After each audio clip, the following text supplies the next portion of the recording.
ಬೆಳಗು ಬೆಳಗಿಸು ಆತ್ಮಗಳನ್ನು ರಕ್ಷಿಸು ಎಂಬ ಈ ಕಾರ್ಯಕ್ರಮಕ್ಕೆ ಸೇರಿ ಬಂದಂಥ ಆತ್ಮೀಯರೆಲ್ಲರಿಗೂ ಯೇಸುಕ್ರಿಸ್ತರವರ ಪರಿಶುದ್ಧವಾದ ನಾಮದಲ್ಲಿ ವಂದನೆಗಳನ್ನು ಸಲ್ಲಿಸೋನಾಗಿದ್ದೇನೆ. ಪ್ರಿಯರೇ, ಈ ಕಾರ್ಯಕ್ರಮದ ಮೂಲಕವಾಗಿ ಅನೇಕರು ಬಲವನ್ನು ಹೊಂದುತ್ತಾ, ಅನೇಕ ಪ್ರಶ್ನೆಗಳಿಗೆ ಸಮಾಧಾನವನ್ನು ಹೊಂದುತ್ತಾ, ದೇವರಲ್ಲಿ ಬಲ ಹೊಂದುವುದಕ್ಕೆ ಈ ಕಾರ್ಯಕ್ರಮ ಉಪಯೋಗಕರವಾಗುತ್ತಿದೆ ಎಂಬುದಾಗಿ ನಾನು ನಂಬುತ್ತಿದ್ದೇನೆ. ಇನ್ನೂ ಹೆಚ್ಚಾಗಿ ಈ ಕಾರ್ಯಕ್ರಮದ ನಿಮಿತ್ತವಾಗಿ ಪ್ರಾರ್ಥನೆ ಮಾಡಿ, ಈ ಕಾರ್ಯಕ್ರಮ ಅನೇಕರಿಗೆ ತಲುಪುವ ಹಾಗೆ ಈ ಸಂದೇಹಗಳ ವಿಡಿಯೋ ಏನಾದರೂ ಇದೆಯೋ ನೀವು ಇದನ್ನು ಶೇರ್ ಮಾಡಿ, ಲೈಕ್ ಮಾಡಿ, ಸಬ್ಸ್ಕ್ರೈಬ್ ಮಾಡಿಕೊಳ್ಳಿ. ಇದರಿಂದ ಅನೇಕರಿಗೆ ಈ ಸಂದೇಹಗಳಿಗೆ ಉತ್ತರಗಳು ಸಿಗುವುದಕ್ಕೆ ಸಾಧ್ಯವಾಗುತ್ತೆ. ಹಾಗಾಗಿ ಈ ದಿನವೂ ಕೂಡ ಪ್ರಿಯರೇ, ಮತ್ತೊಂದು ಸಂದೇಹಾತ್ಮಕವಾದಂಥ ಪ್ರಶ್ನೆ, ಕ್ರೈಸ್ತರಲ್ಲಿರುವಂಥ ಒಂದು ಗೊಂದಲ, ಆ ಗೊಂದಲಕ್ಕೆ ಉತ್ತರವನ್ನು ತಿಳಿದುಕೊಳ್ಳುವಂಥ ಪ್ರಯತ್ನವೇ ಈ ಶೀರ್ಷಿಕೆ ಆಗಿದೆ. ಮೊದಲನೇದಾಗಿ ನಮ್ಮ ಮಧ್ಯದಲ್ಲಿ ದೈವ ಸೇವಕರು ಸಿದ್ಧರಾಗಿದ್ದರೆ ಅವರನ್ನು ಆಹ್ವಾನಿಸಿಕೊಳ್ಳೋಣ. ಕರ್ನಾಟಕದಲ್ಲಿ ಅನೇಕ ವರ್ಷಗಳಿಂದ ಸೇವೆಯನ್ನು ನಡೆಸುತ್ತಾ ಅನೇಕರನ್ನು ದೇವರಲ್ಲಿ ನಿಲ್ಲಿಸಿ ಇದುವರೆಗೂ ತನಗೆ ದೇವರು ಕೊಟ್ಟಂಥ ಜ್ಞಾನವನ್ನು ದೇವರಿಗೋಸ್ಕರ ಉಪಯೋಗಿಸುತ್ತಾ ಅನೇಕರನ್ನು ಬಲಪಡಿಸುತ್ತಿರುವಂಥ ದೈವ ಸೇವಕರು ರಾಮು ಅಂಕಲ್ ಅವರು ನಮ್ಮ ಮಧ್ಯದಲ್ಲಿ ಸಿದ್ಧರಾಗಿದ್ದಾರೆ. ಅವರನ್ನು ಪ್ರೀತಿಪೂರ್ವಕವಾಗಿ ಆಹ್ವಾನಿಸಿಕೊಳ್ಳೋಣ.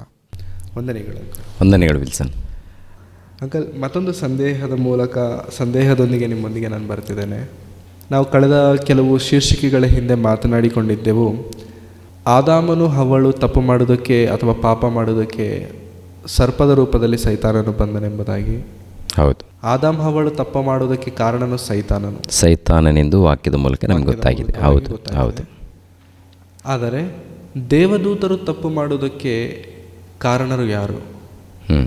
ಯಾಕೆಂತಂದರೆ ಸತ್ಯವೇದದಲ್ಲಿ ಪೇತ್ರನು ಬರೆದ 2ನೇ ಪತ್ರಿಕೆಯಲ್ಲಿ ಹೇಳ್ತಾರೆ, ದೇವದೂತರು ಪಾಪ ಮಾಡಿದಾಗ ಅವರನ್ನು ಕೂಡ ದೇವರು ಶಿಕ್ಷಿಸುತ್ತಾರೆ ಅಂತ. ಹೌದು. ಒಂದು ವಚನ ನಾನು ತೋರಿಸೋದಕ್ಕೆ ಇಷ್ಟಪಡ್ತೇನೆ. ಓಕೆ.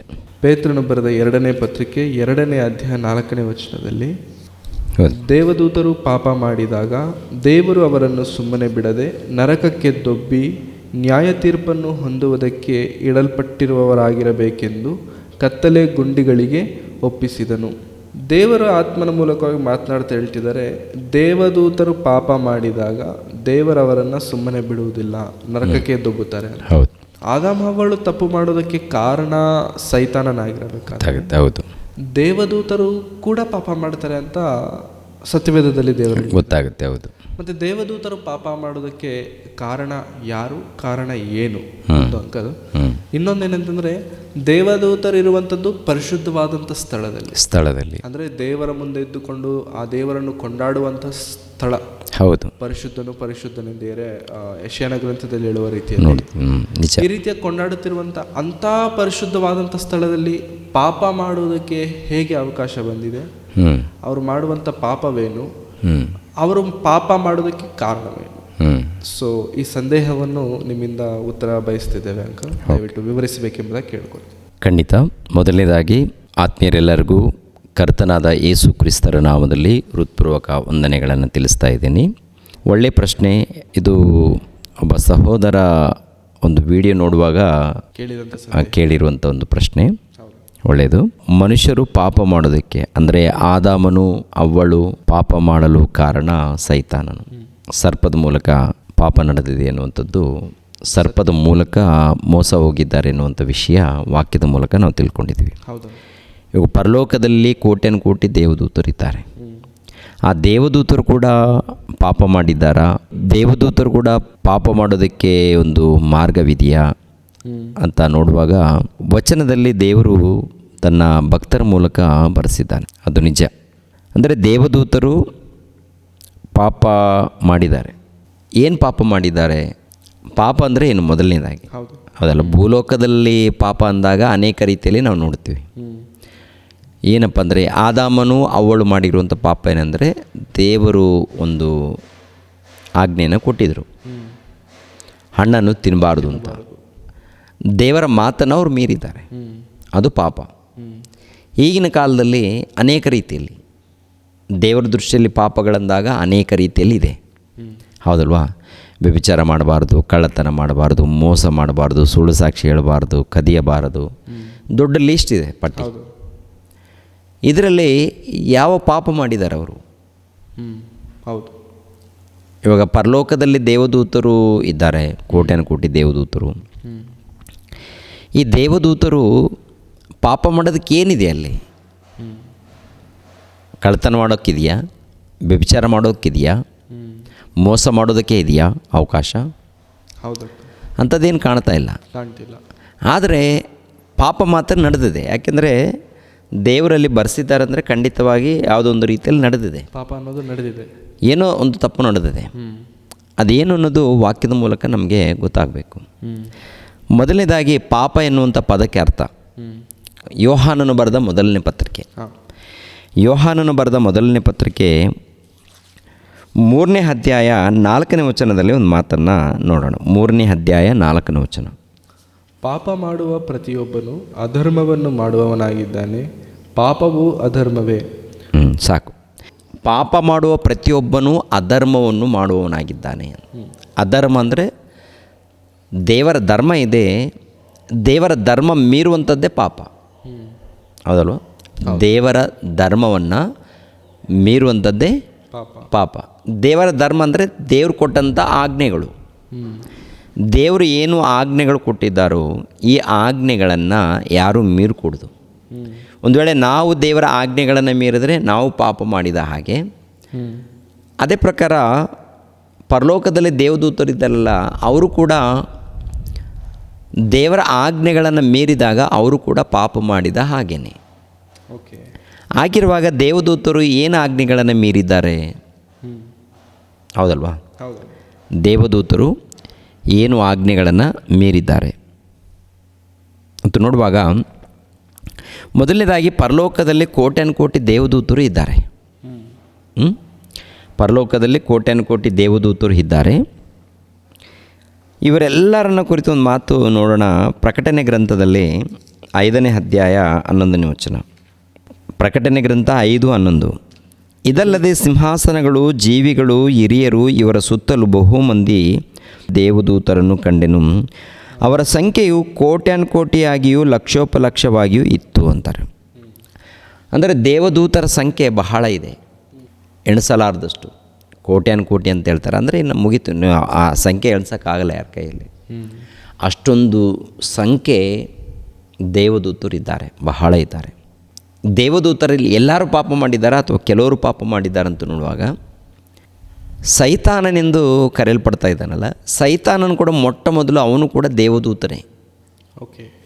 ಸೈತಾನನು ಮೊದಲನೇದಾಗಿ ಅಂದರೆ ಈ ದೂತರನ್ನು ಉಂಟು ಮಾಡಿದಾಗ, ದೂತರನ್ನು ದೇವರು ಉಂಟು ಮಾಡಿದಾಗ ಒಳ್ಳೆಯವರನ್ನಾಗಿ ಉಂಟು ಮಾಡಿದ್ದಾನೆ ದೇವರು. ಸೈತಾನನಾಗಿ ಹುಟ್ಟಬೇಕು ಅಂತೇಳಿ ದೇವರು ಉಂಟು ಮಾಡಿಲ್ಲ. ಎಲ್ಲ ದೂತರನ್ನು ಒಳ್ಳೆಯವರನ್ನಾಗೆ ಉಂಟು ಮಾಡಿದ್ದಾನೆ. ಅವರೆಲ್ಲರಿಗೂ ಕೆಲಸವನ್ನು ಕೊಟ್ಟಿದ್ದಾನೆ. ಕೆಲಸವನ್ನು ಕೊಟ್ಟಾಗ ಕೆಲವರು ದೇವರ ಮಾತನ್ನು ಮೀರ್ತಾರೆ. ಅದು ಯಾವಾಗ ಅಂದರೆ ಜಗತ್ತು ಉಂಟಾಗಲಾರದು ಮೊದಲು ನಡೆದಂಥ ಘಟನೆ.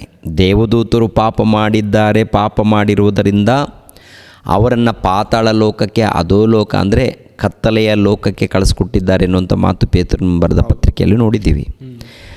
ಅದು ಜಗತ್ತುಂಟಾದ ಮೇಲೆ, ಇಲ್ಲಾಂದರೆ ಸಭೆ ಉಂಟಾದ ಮೇಲೆ ಮಾಡಿರುವಂಥ ಪಾಪ ಅಲ್ಲ. ಜಗತ್ತು ಉಂಟಾಗೋದಕ್ಕಿಂತ ಮುಂಚಿತವಾಗಿ ಮಾಡಿರುವಂಥ ಪಾಪಗಳು. ಜಗತ್ತು ಉಂಟಾಗಲಾರ್ದು ಮೊದಲು ಆಗ ನಡೆದಂಥ ಪಾಪವನ್ನು ಕುರಿತು ಪೇತ್ರನು ಮಾತನಾಡ್ತಿದ್ದಾನೆ. ಪೇತ್ರನು ಮಾತಾಡ್ತಾ ಇದ್ದಾನೆ. ಅಂದರೆ ಅವರನ್ನೇ ದೇವರು ಬಿಟ್ಟಲಿಲ್ಲ, ಮನುಷ್ಯರನ್ನು ಬಿಡ್ತಾರ? ಅಂದರೆ ದೇವದೂತರು ಪಾಪ ಮಾಡಿದಾಗ ಅವರನ್ನೇ ದೇವರು ಶಿಕ್ಷಿಸದೆ ಬಿಡಲಿಲ್ಲ ಅಂತ ಹೇಳ್ತಾರೆ. ಮೇನ್ ಉದ್ದೇಶ ಏನಪ್ಪ ಅಂದರೆ ಇಲ್ಲಿ ತನ್ನ ಮಕ್ಕಳಿಗೆ ಎಚ್ಚರಿಕೆ ಮಾತುಗಳನ್ನು ಕೊಡೋದಕ್ಕೆ. ಆ ದೇವದೂತರು ಪಾಪ ಮಾಡಿದಾಗ ಅವರನ್ನು ಶಿಕ್ಷಿಸದೆ ಬಿಡಲಿಲ್ಲ ದೇವರು ಅಂತ. ಆದರೆ ಈ ದೇವದೂತರು ಪಾಪ ಮಾಡಿದವರು ಇದ್ದಾರಲ್ಲ, ಕೆಲವರು, ಎಲ್ಲರಲ್ಲ. ಪರಲೋಕದಲ್ಲಿ ಎಲ್ಲ ದೇವದೂತರು ಪಾಪ ಮಾಡಿಲ್ಲ. ಅದರಲ್ಲಿ ಮೊಟ್ಟ ಮೊದಲು ಪಾಪ ಮಾಡಿದಂಥ ವ್ಯಕ್ತಿ ಸೈತಾನನೆಂದು ಕರೆಯಲ್ಪಡ್ತಾ ಇದ್ದಾನಲ್ಲ, ಈ ಸೈತಾನನೆಂದು ಕರೆಯಲ್ಪಡುವಂಥ ಈ ವ್ಯಕ್ತಿ ಒಂದು ಕಾಲದಲ್ಲಿ ದೇವದೂತನು. ಮಿಕ್ಕಿದವರೆಲ್ಲರೂ ಕೂಡ ಅನೇಕರು ದೇವದೂತರಿದ್ದಾರೆ. ಆ ದೇವದೂತರಲ್ಲಿ ಒಬ್ಬನು ದೇವದೂತನ ಏನು ಮಾಡ್ತಾನಂದರೆ, ಮೊಟ್ಟ ಮೊದಲು ಈ ಸೈತಾನನ ಎಂಬಾತನು ಮೊದಲಿನಿಂದ ಇದ್ದವನಲ್ಲ. ಪ್ರಾರಂಭದಿಂದ ಅಂದರೆ ಪ್ರಾರಂಭದಿಂದ ಅಂದರೆ ದೇವರು ಉಂಟು ಮಾಡ್ತಾರೆ, ದೂತರನ್ನು ಉಂಟು ಮಾಡ್ತಾರೆ. ಮೊದಲನೇದಾಗಿ ದೂತರು ಇವರೆಲ್ಲರೂ.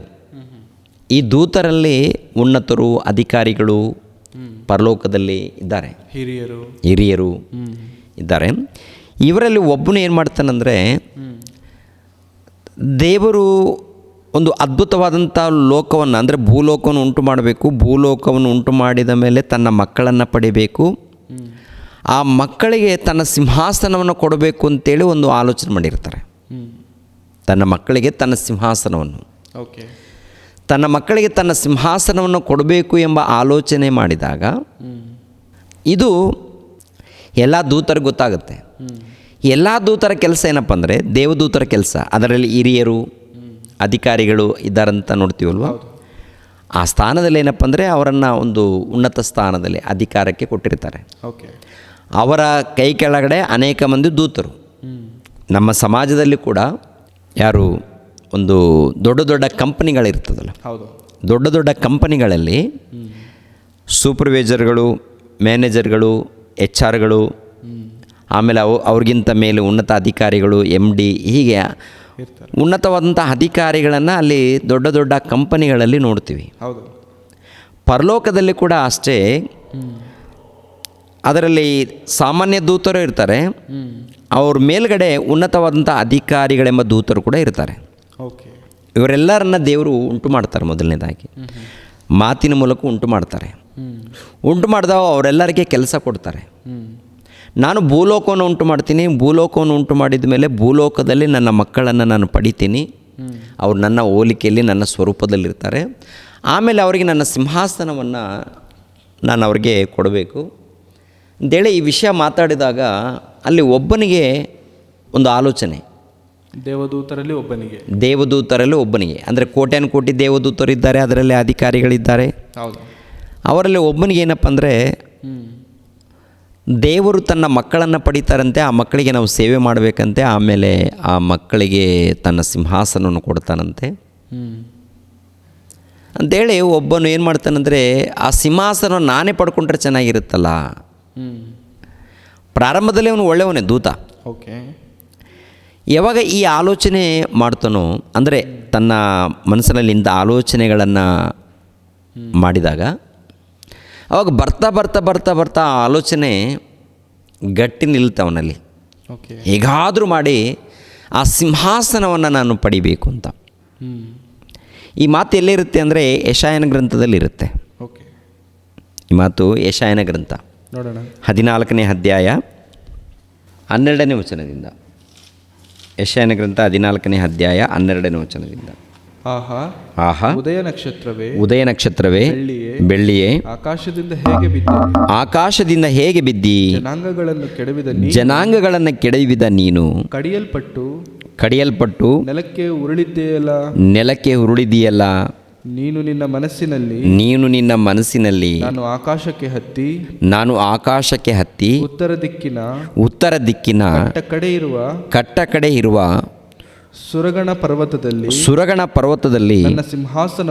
ನನ್ನ ಸಿಂಹಾಸನವನ್ನು ದೇವರ ನಕ್ಷತ್ರಗಳಿಗಿಂತ ಮೇಲೆ ಏರಿಸಿ ಆಸೀನನಾಗುವೆನು. ಉನ್ನತ ಮೇಘ ಮಂಡಲದ ಮೇಲೆ ಏರಿ ಉನ್ನತೋನ್ನತನಿಗೆ ಸರಿಸಮಾನನಾಗುವೆನು ಅಂದುಕೊಂಡಿದೆಯಲ್ಲ. ಆದರೆ ನೀನು ಪಾತಾಳಕ್ಕೆ, ಅಧೋಲೋಕದ ಅಗಾಧ ಸ್ಥಳಕ್ಕೆ ತಳ್ಳಲ್ಪಟ್ಟಿದ್ದಿ ಅಂತ ಹೇಳ್ತಾರೆ. ಅಂದರೆ ಇದು ಒಬ್ಬ ದೂತನು ಯೋಚನೆ ಮಾಡಿರುವಂಥದ್ದು. ಏನು ಯೋಚನೆ ಅಂತ ನೋಡುವಾಗ ದೇವರ ಸಿಂಹಾಸನವನ್ನು ಹೇಗಾದರೂ ಮಾಡಿ ಸ್ವಾಧೀನಪಡಿಸ್ಕೊಳ್ಬೇಕು ಎಂಬುವಂಥದ್ದು. ದೇವರು ತನ್ನ ಮಕ್ಕಳಿಗೆ ಕೊಡ್ತಾನೆ ಅಂದ್ಕೊಂಡಿದ್ದಾನೆ. ನಾವು ಯಾಕೆ ಪಡ್ಕೋಬಾರ್ದು ಅದನ್ನು? ನಾವು ಯಾಕೆ ಆ ಸಿಂಹಾಸನವನ್ನು ಪಡ್ಕೊಳ್ಬಾರ್ದು ಅಂತ ಯೋಚನೆ. ಯಾವಾಗ ಯೋಚನೆ ಇದು? ಜಗತ್ತು ಉಂಟಾಗಲಾರ್ದು ಮೊದಲು ಈ ಯೋಚನೆ. ಇಷ್ಟೆಲ್ಲ ನಡೀತಿರುವಂಥದ್ದು ಭೂಮಿ ಉಂಟಾಗೋದಕ್ಕಿಂತ ಮೊಟ್ಟ ಮೊದಲು ಅಂದರೆ ಜಗತ್ತು ಉಂಟಾಗಲಾರ್ದ ಮೊದಲು ಅವನ ಯೋಚನೆ. ಈ ರೀತಿ ಯೋಚನೆ ಮಾಡಿದಾಗ ಪರಲೋಕದಲ್ಲಿ ಯುದ್ಧ ನಡೆಯುತ್ತೆ. ಯಾರಿಗೆ ಯುದ್ಧ? ಒಂದು ಮಾತು 13ನೇ ವಚನದಲ್ಲಿ, ನೀನು ನಿನ್ನ ಮನಸ್ಸಿನಲ್ಲಿ ನಾನು ಆಕಾಶಕ್ಕೆ ಹತ್ತಿ ಉತ್ತರ ದಿಕ್ಕಿನ ಕಟ್ಟ ಕಡೆ ಇರುವ ಸುರಗಣ ಪರ್ವತದಲ್ಲಿ ನನ್ನ ಸಿಂಹಾಸನವನ್ನು ದೇವರ ನಕ್ಷತ್ರಗಳಿಗಿಂತ ಮೇಲೆ ಏರಿಸಿ ಆಸೀನನಾಗುವೆನು. ಇದು ಒಬ್ಬ ಅರಸನು, ಅಂದರೆ ನೆಬೂಕದ್ನೆಚ್ಚರನು ಎಂಬ ಅರಸನು ಹೀಗೆ ಯೋಚನೆ ಮಾಡ್ತಾನೆ ಎನ್ನುವಂಥ ವಿಷಯ ಒಂದು ಭೂಲೋಕದಲ್ಲಿ ನಡೆಯುವಂಥ ಒಬ್ಬ ಅರಸನ ವಿಷಯದಲ್ಲಿ ನಡೆಯುವಂಥ ಸಂಗತಿ. ಈ ಅರಸನ ಹೃದಯದಲ್ಲಿ ದುರಾತ್ಮನು ಅಂದರೆ ಸೈತಾನನು ಯೋಚನೆ ಮಾಡ್ತಾ ಇದ್ದಾನೆ ಎನ್ನುವಂಥ ವಿಷಯವನ್ನು ಎರಡೂ ಕೂಡ ತಿಳಿಸಿ,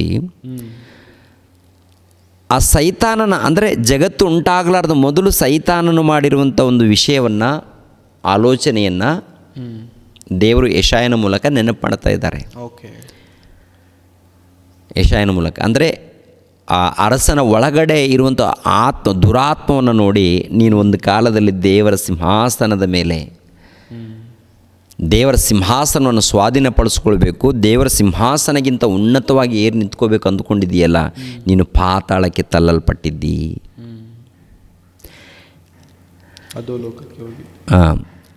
ಇದು ಯಾರ ಬಗ್ಗೆ ಅಂದರೆ ಇದು ಒಬ್ಬ ದೂತನ ಬಗ್ಗೆ. ಓಕೆ, ಒಬ್ಬ ದೂತನು, ಆ ದೂತನು ಹೃದಯದಲ್ಲಿ ಅಂದುಕೊಂಡಂಥ ಆಲೋಚನೆ. ಆದ್ದರಿಂದ ಅಲ್ಲಿಂದ ಅವನನ್ನು ತಳ್ಳುವಂಥದ್ದು, ಅಂದರೆ ಪರಲೋಕದಿಂದ ಅವನನ್ನು ತಳ್ಳುವಂಥದ್ದು ನಡೆಯುತ್ತೆ. ಹೇಗೆ ತಳ್ತಾರೆ, ಯಾವಾಗಪ್ಪ ಅಂತ ನೋಡುವಾಗ ಮೊಟ್ಟ ಮೊದಲು ಪರಲೋಕದಲ್ಲಿ ಯುದ್ಧ ನಡೆಯುತ್ತೆ. ಇದೆಲ್ಲ ಆಲೋಚನೆ ಮಾಡಿದಾಗ ಯುದ್ಧ ನಡೆಯುತ್ತೆ. ಎಲ್ಲಿ? ಪರಲೋಕದಲ್ಲಿ. ಹಾಂ, ಅಂದರೆ ಕೆಟ್ಟದಾಗಿ ಯೋಚನೆ ಮಾಡಿರುವಂಥ ದೇವದೂತನಿಗೂ ಆಮೇಲೆ ಪರಲೋಕದಲ್ಲಿ ಒಳ್ಳೆ ದೇವದೂತರು ಕೂಡ ಇದ್ದಾರಲ್ಲ ಅವರಿಗೂ. ಪರಲೋಕದಲ್ಲಿ ಯುದ್ಧ ಮಾಡಬೇಕಾದ್ರೆ ಇವನು ಏನು ಮಾಡಿದ್ದಾನಂದರೆ, ಅನೇಕ ಮಂದಿ ದೂತರಿದ್ದಾರಲ್ಲ, ಅನೇಕ ಮಂದಿ ದೂತರನ್ನು ಇವನು ಸ್ವಾಧೀನಪಡಿಸ್ಕೊಂಡಿದ್ದಾನೆ ಪರಲೋಕದಲ್ಲಿ. ಓಕೆ, ಅಂದರೆ ತಾನು ಮಾತ್ರವಲ್ಲದೆ ಈ ಕೆಟ್ಟ ಆಲೋಚನೆ ಅನೇಕರಲ್ಲಿ ಹರಡಿಸಿದ್ದಾನೆ. ಅಂದರೆ ಹೇಗಾದರೂ ಮಾಡಿ ದೇವರ ಸಿಂಹಾಸನವನ್ನು ನಾವು ಪಡೆದುಕೊಳ್ಳೋಣ. ಓಕೆ, ಅಂದರೆ ಒಬ್ಬರಿಂದ ಒಬ್ಬರಿಗೆ.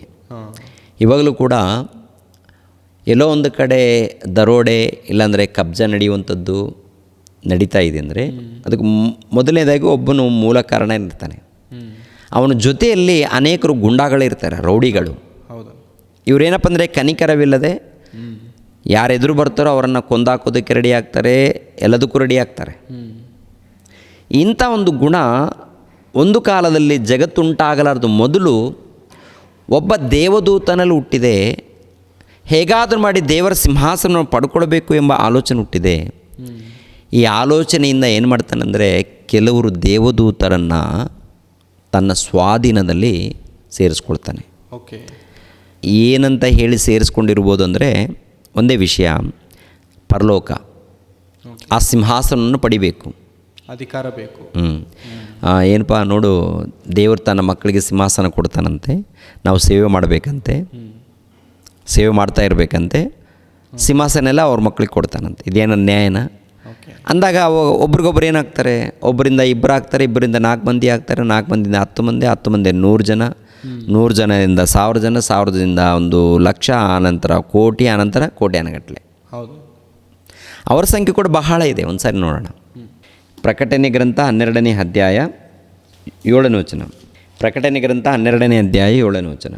ಪರಲೋಕದಲ್ಲಿ ಯುದ್ಧ ನಡೆಯಿತು. ಮಿಕಾಯೇಲನು ಅವನ ದೂತರು ಘಟಸರ್ಪನ ಮೇಲೆ ಯುದ್ಧ ಮಾಡುವುದಕ್ಕೆ ಹೊರಟರು. ಘಟಸರ್ಪನು ಅವನ ದೂತರು ಯುದ್ಧ ಮಾಡಿ ಸೋತು ಹೋದರು. ಅಂದರೆ ಘಟಸರ್ಪನು ಅಂದರೆ ಒಬ್ಬ ದೂತನು, ಮತ್ತೆ ಅವನ ಜೊತೆಯಲ್ಲಿ ಅವನು ದೂತರಿದ್ದಾರಂದರೆ ಇವರೆಲ್ಲಿಂದ ಬಂದರು? ಹೌದಲ್ವಾ? ಇವಾಗ ಘಟಸರ್ಪನಂದರೆ ಒಬ್ಬ ದೂತನು, ಇವನು ಸೈತಾನನು. ಇವನು ಸೋತೋಗಿದ್ದಾನೆ ಅಂತಂದರೆ ಓಕೆ ಇರಲಿ, ಮತ್ತು ಅವನ ಜೊತೆಯಲ್ಲಿ ಅನೇಕ ಮಂದಿ ದೂತರು ಕೂಡ ಸೋತು ಹೋಗಿದ್ದಾರಂತಿದ್ದಾರಲ್ಲ, ಇವರು ಎಲ್ಲಿಂದ ಬಂದರು?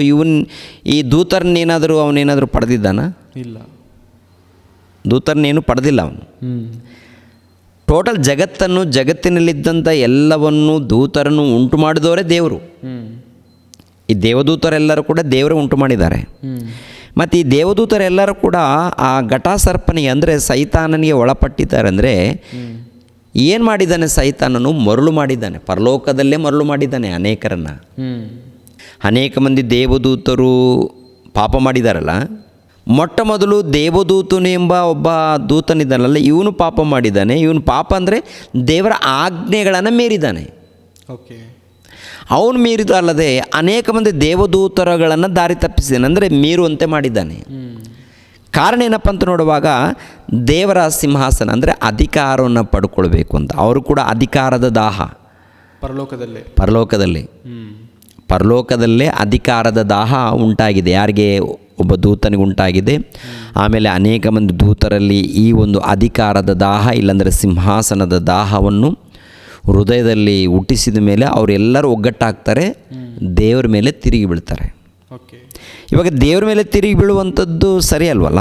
ಸರಿಯಲ್ಲ, ತಪ್ಪು. ಅದು ಪಾಪ ಅಲ್ಲ. ಹೌದು. ಪಾಪ ಅಂದರೆ ಏನಪ್ಪ ಅಂದರೆ ಅಲ್ಲಿ ದೇವರ ಸಿಂಹಾಸನವನ್ನು ಕೋರಿಕೊಳ್ಳುವಂಥದ್ದು, ಆಶಿಸುವಂಥದ್ದು, ಆಮೇಲೆ ಹೇಗಾದರೂ ಮಾಡಿ ಅದನ್ನು ಸ್ವಾಧೀನ ಮಾಡಿಕೊಳ್ಬೇಕು ಎನ್ನುವಂಥದ್ದು ಇದೆಯಲ್ಲ, ಇದು ದುರಾಲೋಚನೆ. ಅಲ್ಲಿ ಮಾಡಿರುವಂಥ ಪಾಪಗಳು ದೇವದೂತರಂದರೆ. ಓಕೆ. ದೇವದೂತರು ಪಾಪ ಮಾಡೋದಕ್ಕೆ ಕಾರಣ ಅಂದಾಗ ಸೈತಾನನೇ. ಓಕೆ. ಅಲ್ಲಿ ಕೂಡ ಅನೇಕ ಮಂದಿ ದೂತರನ್ನು ಮರುಳು ಮಾಡಿದ್ದು, ಮೋಸ ಮಾಡಿದ್ದು, ಪಾಪ ಮಾಡೋದಕ್ಕೆ ಕಾರಣನಾಗಿದ್ದು ಸೈತಾನನೇ. ಅಂದರೆ ಸೈತಾನನು ಮೊದಲು ಮೋಸ ಮಾಡಿದ್ದು ಆದಾಮವನಲ್ಲ. ಅಲ್ಲಲ್ಲ, ಪರಲೋಕದಲ್ಲಿ ಆಲ್ರೆಡಿ ಅನೇಕ ಮಂದಿ ದೂತರನ್ನು ಅವನು ಮೋಸ ಮಾಡಿದ್ದಾನೆ, ಅನೇಕರನ್ನ ಮರುಳು ಮಾಡಿದ್ದಾನೆ. ಓಕೆ. ಒಬ್ಬರನ್ನು ಬಿಟ್ಟಿಲ್ಲ, ಅನೇಕರನ್ನು ಮರಳು ಮಾಡಿದ್ದಾನೆ. ಕೆಲವರು ದೇವದೂತರು ದೇವರಿಗೆ ಒಳಪಟ್ಟಿದ್ದಾರೆ, ಇನ್ನು ಕೆಲವರು ಏನಪ್ಪ ಅಂದರೆ ಇವನಿಗೆ ಒಳಪಟ್ಟಿದ್ದಾರೆ. ಇವನಿಗೆ ಒಳಪಟ್ಟಾಗ, ಇವನ ಮಾತಿಗೆ ಒಳಪಟ್ಟಾಗ ಪರಲೋಕದ ದೊಡ್ಡ ಯುದ್ಧನೇ ಆಗುತ್ತೆ. ಆ ಯುದ್ಧ ನೋಡುವಾಗ ಒಂದೇ ಕಾರಣ, ದೇವರ ಸಿಂಹಾಸನ ಎಂಬ ಅಧಿಕಾರ. ಓಕೆ. ಆ ಒಂದು ಅಧಿಕಾರವನ್ನು ನಾವು ಪಡ್ಕೊಳ್ಬೇಕು ಎಂಬುವಂಥ ಆಲೋಚನೆ ಇವನಿಗೆ ಬಂದಾಗ, ಆ ಆಲೋಚನೆ ಅನೇಕರಿಗೆ ತಿಳಿಸಿ ಅನೇಕರನ್ನು ಮರಳು ಮಾಡ್ತಾನೆ. ಅನೇಕರು ಇವನಿಗೆ ಒಳಪಡ್ತಾರೆ. ಓಕೆ. ಒಳಪಟ್ಟಾಗ ಪರಲೋಕದಲ್ಲಿ ಯುದ್ಧ ನಡೆಯುತ್ತೆ. ಓಕೆ. ಯುದ್ಧ ನಡೆದಾಗ ಏನಾಗುತ್ತೆ? ಅವಾಗ ಸೋತೋಗ್ತಾರೆ. ಸೋತೋದಾಗ ಎಲ್ಲಿ ಬೀಳ್ತಾರೆ ಇವರು? ಪರಲೋಕದಲ್ಲಿ ಜಾಗ ಇರುತ್ತಾ? ಪರಲೋಕದಲ್ಲಿ ಯುದ್ಧ ನಡೀತು. ಮಿಕಾಯೇಲನು ಅವನ ದೂತರು ಘಟಾಸರ್ಪನ ಮೇಲೆ ಯುದ್ಧ ಮಾಡುವುದಕ್ಕೆ ಹೊರಟರು. ಘಟಾಸರ್ಪನು ಅವನ ದೂತರು ಯುದ್ಧ ಮಾಡಿ ಸೋತು ಹೋದರು ಮತ್ತು ಪರಲೋಕದೊಳಗೆ ಅವರಿಗೆ ಸ್ಥಾನವು ತಪ್ಪಿ ಹೋಯಿತು. ಪರಲೋಕದಲ್ಲಿ ಏನು ತಪ್ಪಿ ಹೋಯಿತು? ಸ್ಥಾನವಿಲ್ಲ. ಅವರಿಗೆ ಇರುವಂಥ ಸ್ಥಾನ, ಅಧಿಕಾರ ಇತ್ತು, ಪರಲೋಕದಲ್ಲಿ ಸ್ಥಾನ ಇತ್ತು. ಹೌದು. ಮತ್ತು ಪರಲೋಕದಲ್ಲಿ ದೇವರಿಗೆ ತಿರುಗಿ ಬಿದ್ದಾಗ ಮತ್ತೇನು ಮಾಡಬೇಕು? ಇವನನ್ನು ಇರಿಸಬಾರ್ದು. ಪರಲೋಕದಲ್ಲಿ ಜಾಗ ಇಲ್ಲ ಅವನಿಗೆ. ಇನ್ನೂ ಜಾಸ್ತಿ ಜನನ ಕೆಡಿಸ್ತಾನೆ. ಆಲ್ರೆಡಿ ಅನೇಕರನ್ನ ಮರಳು ಮಾಡಿದ್ದಾನೆ, ಕೆಡಿಸಿದ್ದಾನೆ. ಅದಕ್ಕೆ ಅವನನ್ನು, ಅವನ ಜೊತೆಯಲ್ಲಿದ್ದಂಥ ದೂತರನ್ನು, ಇವರೆಲ್ಲರೂ ಒಂದು ಕಾಲದಲ್ಲಿ ದೇವರು ಉಂಟು ಮಾಡಿದ್ದಾರೆ. ಆದರೆ ದೇವರು ಕೊಟ್ಟಂಥ ಅಧಿಕಾರವನ್ನು ಇವರು ಕಾಪಾಡಿಕೊಳ್ಳದೆ ದುರಾಸೆಯಿಂದ ಯುದ್ಧ ಮಾಡಿದ್ದಾರೆ, ಸೋತೋಗಿದ್ದಾರೆ. ಅಲ್ಲಿ ಮಾಡಿರುವಂಥ ದೊಡ್ಡ ಪಾಪ ಅವರು. ಓಕೆ. ಅಲ್ಲಿ ಮಾಡಿರುವಂಥ ಪಾಪ. ಆ ಪಾಪ ಮಾಡಿರುವುದರಿಂದ ಪರಲೋಕದಲ್ಲಿ ಅವರಿಗೆ ಸ್ಥಾನವು ತಪ್ಪಿ ಹೋಗುತ್ತೆ. ಮತ್ತು ಪರಲೋಕದಲ್ಲಿ ಸ್ಥಾನವು ತಪ್ಪಿ ಹೋದ ಮೇಲೆ ಎಲ್ಲಿ ಬೀಳ್ತಾರೆ ಅವರು? ಜಗತ್ತು ಉಂಟಾಗಲಾರದು ಮೊದಲು, ಇನ್ನು ಭೂಮಿ ಉಂಟಾಗಿಲ್ಲ. ಓಕೆ. ಇನ್ನು ಭೂಲೋಕ ಉಂಟಾಗಿಲ್ಲ. ಭೂಲೋಕ ಉಂಟಾಗದೇ ಇದ್ದಾಗ ಪರಲೋಕ ಮಾತ್ರ ಇದೆ. ಹೌದು. ಪರಲೋಕ ಇದ್ದಾಗ ಮತ್ತು ಇವರು ಎಲ್ಲಿ ಬೀಳ್ತಾರೆ? ಇವರು ಎಲ್ಲಿಗೆ ಹೋಗ್ತಾರೆ ಇವರು ಅಂತ ನೋಡುವಾಗ, ಅದೇ ಪ್ರಕಟಣೆ ಗ್ರಂಥ 20ನೇ ಅಧ್ಯಾಯ. ಪ್ರಕಟಣೆ ಗ್ರಂಥ 20ನೇ ಅಧ್ಯಾಯ 1ನೇ ವಚನ. ಆಗ ಒಬ್ಬ ದೇವದೂತನು ಅಧೋಲೋಕದ ಬೇಗದ ಕೈಯನ್ನು, ದೊಡ್ಡ ಸರಪಣಿಯನ್ನು ಕೈಯಲ್ಲಿ ಹಿಡಿದುಕೊಂಡು ಪರಲೋಕದಿಂದ ಇಳಿದು ಬರುವುದನ್ನು ಕಂಡನು. ಅವನು ಪಿಶಾಚನೂ ಸೈತಾನನೂ ಆಗಿರುವ ಪುರಾತನ ಸರ್ಪನೆಂಬ ಘಟಸರ್ಪನನ್ನು ಹಿಡಿದು 1000 ವರ್ಷ ಬಂಧನದಲ್ಲಿಟ್ಟನು. ಸಾಕು. ಇಲ್ಲಿ ಪ್ರಕಟಣೆ ಗ್ರಂಥ 12ನೇ ಅಧ್ಯಾಯದಲ್ಲಿ ನೋಡ್ತೀವಿ, ಯುದ್ಧ ನಡೆಯಿತು ಅಂತ. ಯುದ್ಧ ನಡೆದ ಮೇಲೆ ಸೋತೋಗ್ತಾನೆ. ಹೌದು. ಸೋತೋದ ಮೇಲೆ ಅವನ ಜೊತೆಯಲ್ಲಿದ್ದಂಥ ದೂತರು ಕೂಡ ಸೋತೋಗ್ತಾರೆ. ಸೋತೋದ ಮೇಲೆ ಪರಲೋಕದಲ್ಲಿ ಇವರಿಗೆ ಸ್ಥಾನವು ತಪ್ಪಿ ಹೋಯಿತು ಅಂತ ಹೇಳ್ತಾರೆ. ಪರಲೋಕದಲ್ಲಿ ಸ್ಥಾನವು ತಪ್ಪಿ ಹೋದ ಮೇಲೆ ಎಲ್ಲಿ ಹೋಗ್ತಾರೆ? ಎಲ್ಲಿ ಬೀಳ್ತಾರೆ ಅವರು? ಇನ್ನು ಭೂಲೋಕ ಉಂಟಾಗಿಲ್ಲ. ಹೌದಲ್ವಾ? ಇನ್ನು ಭೂಲೋಕ ತಯಾರು ಮಾಡಿಲ್ಲ. ಅದು ಜಗತ್ತು ಉಂಟಾಗಲಾರ್ದು ಮೊಟ್ಟ ಮೊದಲು ಪರಲೋಕದಲ್ಲಿ ಯುದ್ಧ ನಡೆದಿದೆ. ಯಾವಾಗ ಪರಲೋಕದಲ್ಲಿ ಸ್ಥಾನ ತಪ್ಪುತ್ತೋ ಆವಾಗ ಇವನಿಗೋಸ್ಕರ, ಈ ಘಟಾಸರ್ಪ ಎಂಬ ಸೈತಾನನಿಗೋಸ್ಕರ, ಎರಡನೇದಾಗಿ ಅವನ ಜೊತೆಯಲ್ಲಿದ್ದಂಥ ದೂತರಿಗೋಸ್ಕರ ಪಾತಾಳ ಲೋಕ ಸೃಷ್ಟಿ ಮಾಡ್ತಾರೆ ದೇವರು. ಓಕೆ. ಪಾತಾಳ ಲೋಕ ಅವನಿಗೋಸ್ಕರನೇ. ಓಕೆ, ಪಾತಾಳ ಲೋಕ ಉಂಟು ಮಾಡಿದ್ದೇ ಸೈತಾನನಿಗೋಸ್ಕರ, ಸೈತಾನ್ಗೋಸ್ಕರ, ಅವರ ದೂತರಿಗೋಸ್ಕರ, ಅವನ ದೂತರಿಗೋಸ್ಕರ. ಅದಕ್ಕೆ ಇಲ್ಲಿ ಪ್ರಕಟಣೆ ಗ್ರಂಥದಲ್ಲಿ ನೋಡ್ತೀವಿ 20ನೇ ಅಧ್ಯಾಯ. ಆಗ ಒಬ್ಬ ದೇವದೂತನು ಅದೋ ಲೋಕದ ಬೀಗದ ಕೈಯನ್ನು ದೊಡ್ಡ ಸರ್ಪಣಿಯನ್ನು ಕೈಯಲ್ಲಿ ಹಿಡಿದುಕೊಂಡು ಪರಲೋಕದಿಂದ ಇಳಿದು ಬರುವುದನ್ನು ಕಂಡೆನು. ಅವನು ಪಿಶಾಚನು ಸೈತಾನನು ಆಗಿರುವ ಪುರಾತನ ಸರ್ಪವೆಂಬ ಘಟಾಸರ್ಪನನ್ನು ಹಿಡಿದು 1000 ವರ್ಷ ಬಂಧನದಲ್ಲಿಟ್ಟನು. ಆ 1000 ವರ್ಷಗಳು ತೀರುವ ತನಕ ಸೈತಾನನು ಇನ್ನೂ ಜನಗಳನ್ನು ಮರಳುಗೊಳಿಸದ ಹಾಗೆ ದೇವದೂತನು ಅವನನ್ನು ಅಧೋಲೋಕದಲ್ಲಿ ದೊಬ್ಬಿ ಬಾಗಿಲು ಮುಚ್ಚಿ ಅದಕ್ಕೆ ಮುದ್ರೆ ಹಾಕಿದನು. ಅಂದರೆ ಜನಗಳನ್ನು ಮರಳುಗೊಳಿಸದ ಹಾಗೆ ಅಂದರೆ ಆಲ್ರೆಡಿ ಪರಲೋಕದಲ್ಲಿ ಕೋಟ್ಯಾನುಕೋಟಿ ದೇವದೂತರಲ್ಲಿ ಅನೇಕ ಮಂದಿ ದೇವದೂತರನ್ನ ಮರಳುಗೊಳಿಸಿದ್ದಾನಲ್ವ. ಹೌದು, ಮರಳುಗೊಳಿಸಿ ಅನೇಕರನ್ನ ನಾಶ ಮಾಡಿದ್ದಾನೆ. ಅವನ ಹತೋಟಿಯಲ್ಲಿ ತಗೊಂಡಿದ್ದಾನೆ. ಅಂದರೆ ಪಾಪ ಮಾಡುವ ರೀತಿಯಲ್ಲಿ ಪ್ರೇರೇಪಣೆ ಕೊಟ್ಟಿದ್ದಾನೆ ಇವನು, ದೇವರಿಗೆ ವ್ಯತಿರೇಕವಾಗಿ ನಿಂತ್ಕೊಳ್ಳೋ ಥರ. ಹಾಂ, ಓಕೆ. ಇವರೆಲ್ಲರೂ ಎಲ್ಲಿಗೆ ಹೋಗ್ತಾರಪ್ಪ ಅಂದರೆ ದೊಬ್ಬಲ್ಪಡ್ತಾರೆ. ಎಲ್ಲಿಗೆ ದೊಬ್ಬಲ್ಪಡ್ತಾರೆ? ಅಧೋಲೋಕ ಅಂತಾರೆ, ಅಧೋಲೋಕ. ಅದಕ್ಕೆ ಪೇತ್ರನು ಬರೆದ ಪತ್ರಿಕೆಯಲ್ಲಿ ನಾವು ಓದಿದ್ದೀವಲ್ವ. ಪೇತ್ರನು ಬರೆದ 2ನೇ ಪತ್ರಿಕೆಯಲ್ಲಿ 2ನೇ ಅಧ್ಯಾಯ 4ನೇ ವಚನದಲ್ಲಿ ಓದಿದ್ದೀವಿ. ದೇವದೂತರು ಪಾಪ ಮಾಡಿದಾಗ ಅವರನ್ನು ನರಕಕ್ಕೆ ತಳ್ಳಿ ಅಧೋಲೋಕದಲ್ಲಿ ಪಾತಾಳ ಲೋಕದಲ್ಲಿ ಬಂಧಿಸಿದ್ರು ಅಂತ ಇರುತ್ತಲ್ಲ. ಈ ಮಾತೇನಪ್ಪ ಅಂದರೆ ಜಗತ್ತುಂಟಾಗಲಾರ್ದ ಮೊದಲು ಅವರನ್ನು ಬಂಧಿಸಿ ಪಾತಾಳ ಲೋಕದಲ್ಲಿ ಯಾತನೆ ಪಡುವಂಥ ಒಂದು ಸ್ಥಳ ಇದೆಯಲ್ಲ, ಆ ಸ್ಥಳದಲ್ಲಿ ಕತ್ತಲೆಯ ಕೋಣೆಯಲ್ಲಿ ಕತ್ತಲೆಯ ಲೋಕದಲ್ಲಿ ಅವರನ್ನು ನಡೆಸ್ತಾನೆ. ಓಕೆ, ಅದು ಜಗತ್ತುಂಟಾಗಲಾರ್ದ ಮೊದಲು ಇವರು ತಪ್ಪು ಮಾಡಿದಾಗ ಬಂಧಿಸಿ ಅಂತಂದರೆ ಇಲ್ಲಿ ಸರ್ಪಣಿಯಿಂದ ಅಂತ ಹೇಳ್ತಾರೆ. ಸೈತಾನನು ಆತ್ಮ, ದೂತ. ಆ ದೂತನನ್ನು ಯಾವ ರೀತಿ ಬಂಧಿಸಬೇಕು, ಯಾವುದರಿಂದ ಬಂಧಿಸಬೇಕು ಎನ್ನುವಂಥದ್ದು ಅದು ದೇವ್ರ ಕೈಯಲ್ಲಿರುವಂಥದ್ದು. ನಮಗೆ ಅರ್ಥ ಆಗುವಂಥ ಭಾಷೆ ಏನಪ್ಪ ಅಂದರೆ ಸರ್ಪಣಿ ಅಂತ ಬಳಸಿದ್ದಾರೆ, ಹೌದಲ್ವ. ಆತ್ಮಗಳನ್ನು ಯಾವ ರೀತಿ ಬಂಧಿಸಬೇಕು ಎನ್ನುವಂಥದ್ದು ಅದು ದೇವರ ಹತೋಟಿಯಲ್ಲಿರುವಂಥದ್ದು. ಆತ್ಮಗಳನ್ನು ಬಂಧಿಸುವಂಥದ್ದು ನಮಗೆ ಅರ್ಥ ಆಗುವಂಥ ಭಾಷೆಯಲ್ಲಿ ಸರ್ಪಣಿ ಅಂತ ಹೇಳಿದ್ದಾರೆ. ಅಧೋಲೋಕ ಅಂದರೆ ಪಾತಾಳ ಲೋಕ, ಅಲ್ಲಿ ತಳ್ಳಿದ್ದಾರೆ. ಓಕೆ, ತಳ್ಳಿದ ಮೇಲೆ ಆಮೇಲೆ ಅವನಿಗೆ ಸ್ವಲ್ಪ ಕಾಲ ಬಿಡುಗಡೆ ಆಗುತ್ತೆ. ಸೈತಾನನಿಗೆ ಸ್ವಲ್ಪ ಕಾಲ ಬಿಡುಗಡೆ ಆಗುತ್ತೆ ಅನ್ನೋದು ಇಲ್ಲಿ ನೋಡ್ತೀವಿ. ಎಲ್ಲಪ್ಪ ಅಂದರೆ 3ನೇ ವಚನ. ಅವನು ಪಿಶಾಚನೂ ಸೈತಾನನೂ ಆಗಿರುವ ಪುರಾತನ ಸರ್ಪನೆಂಬ ಘಟಸರ್ಪನನ್ನು ಹಿಡಿದು 1000 ವರ್ಷ ಬಂಧನದಲ್ಲಿಟ್ಟನು. ಆ 1000 ವರ್ಷ ತೀರುವ ತನಕ ಸೈತಾನನು ಇನ್ನೂ ಜನಗಳನ್ನು ಮರಳುಗೊಳಿಸದ ಹಾಗೆ ದೇವದೂತನು ಅವನನ್ನು ಅಧೋಲೋಕದಲ್ಲಿ ದೊಬ್ಬಿ ಬಾಗಿಲು ಮುಚ್ಚಿ ಅದಕ್ಕೆ ಮುದ್ರೆ ಹಾಕಿದನು. ಆ 1000 ವರ್ಷಗಳಾದ ಮೇಲೆ ಅವನಿಗೆ ಸ್ವಲ್ಪ ಕಾಲ ಬಿಡುಗಡೆಯಾಗಬೇಕು. ಹೌದು, ಬಿಡುಗಡೆ ಆಗಬೇಕು. ಅಂದರೆ ಇಲ್ಲಿ ಆ ಸಹೋದರರು ಪ್ರಶ್ನೆ ಮಾಡಿದ್ದೇನಪ್ಪ ಅಂದರೆ, ಆದಾಮನು ಅವ್ವಳು ಪಾಪ ಮಾಡೋದಕ್ಕೆ ಕಾರಣನು ಸೈತಾನನಾಗಿರುವಾಗ ದೇವದೂತರು ಪಾಪ ಮಾಡೋದಕ್ಕೆ ಕಾರಣರು ಯಾರು ಅಂತ ಪ್ರಶ್ನೆ ಹಾಕಿದ್ದಾನೆ. ದೇವದೂತರು ಕೂಡ ಪಾಪ ಮಾಡೋದಕ್ಕೆ ಕಾರಣನೇ ಇವನು ಕೂಡ ಒಂದು ಮೊದಲನೇದಾಗಿ ದೇವದೂತನು. ಮೊಟ್ಟ ಮೊದಲು ಇವನು ಕೂಡ ಏನು ಮಾಡ್ತಾನೆ ಅಂದರೆ ದೇವರ ಆಜ್ಞೆಗಳನ್ನು ಮೀರ್ತಾನೆ. ಅಂದರೆ ದೇವರ ಆಜ್ಞೆಗಳನ್ನು ಮೀರುವಂಥದ್ದೇ ಪಾಪ. ಆನಂತರ ಅನೇಕ ಮಂದಿ ದೇವದೂತರನ್ನು ಕೂಡ ದೇವರ ಆಜ್ಞೆಗಳನ್ನು ಮೀರುವಂತೆ ಇವನು ಒಳಗೆ ಕೆಲವು ಮಾತುಗಳನ್ನು ಹೇಳಿ ಅನೇಕರನ್ನು ತನ್ನ ತೋಟಿಗೆ ತೋಳ್ತಾನೆ. ಈ ಆಸೆಗಳನ್ನು ಇವನಲ್ಲಿ ಹುಟ್ಟಿದ್ದಲ್ಲದೆ ಇವನು ಮೋಸ ಹೋಗಿದ್ದು ಅಲ್ಲದೆ ಅನೇಕರನ್ನು ಅವನು ಪರಲೋಕದಲ್ಲಿ ಮೋಸ ಮಾಡ್ತಾನೆ. ಅವ್ರು ಹೋಗೋದಕ್ಕೆ ಕಾರಣನೇ ಈ ಸೈತಾನನು.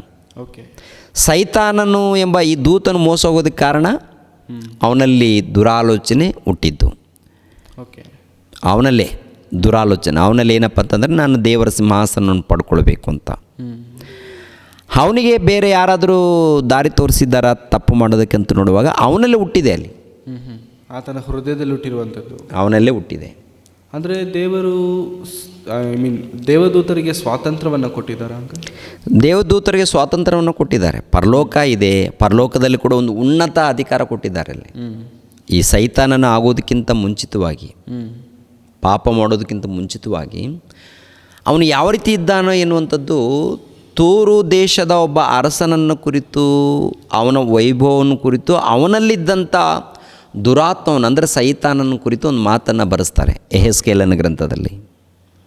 ಓಕೆ, ಯೆಹೆಜ್ಕೇಲನ ಗ್ರಂಥದಲ್ಲಿ 28ನೇ ಅಧ್ಯಾಯ 12ನೇ ವಚನದಿಂದ ನೋಡೋಣ. 12ನೇ ವಚನ. ಓಕೆ.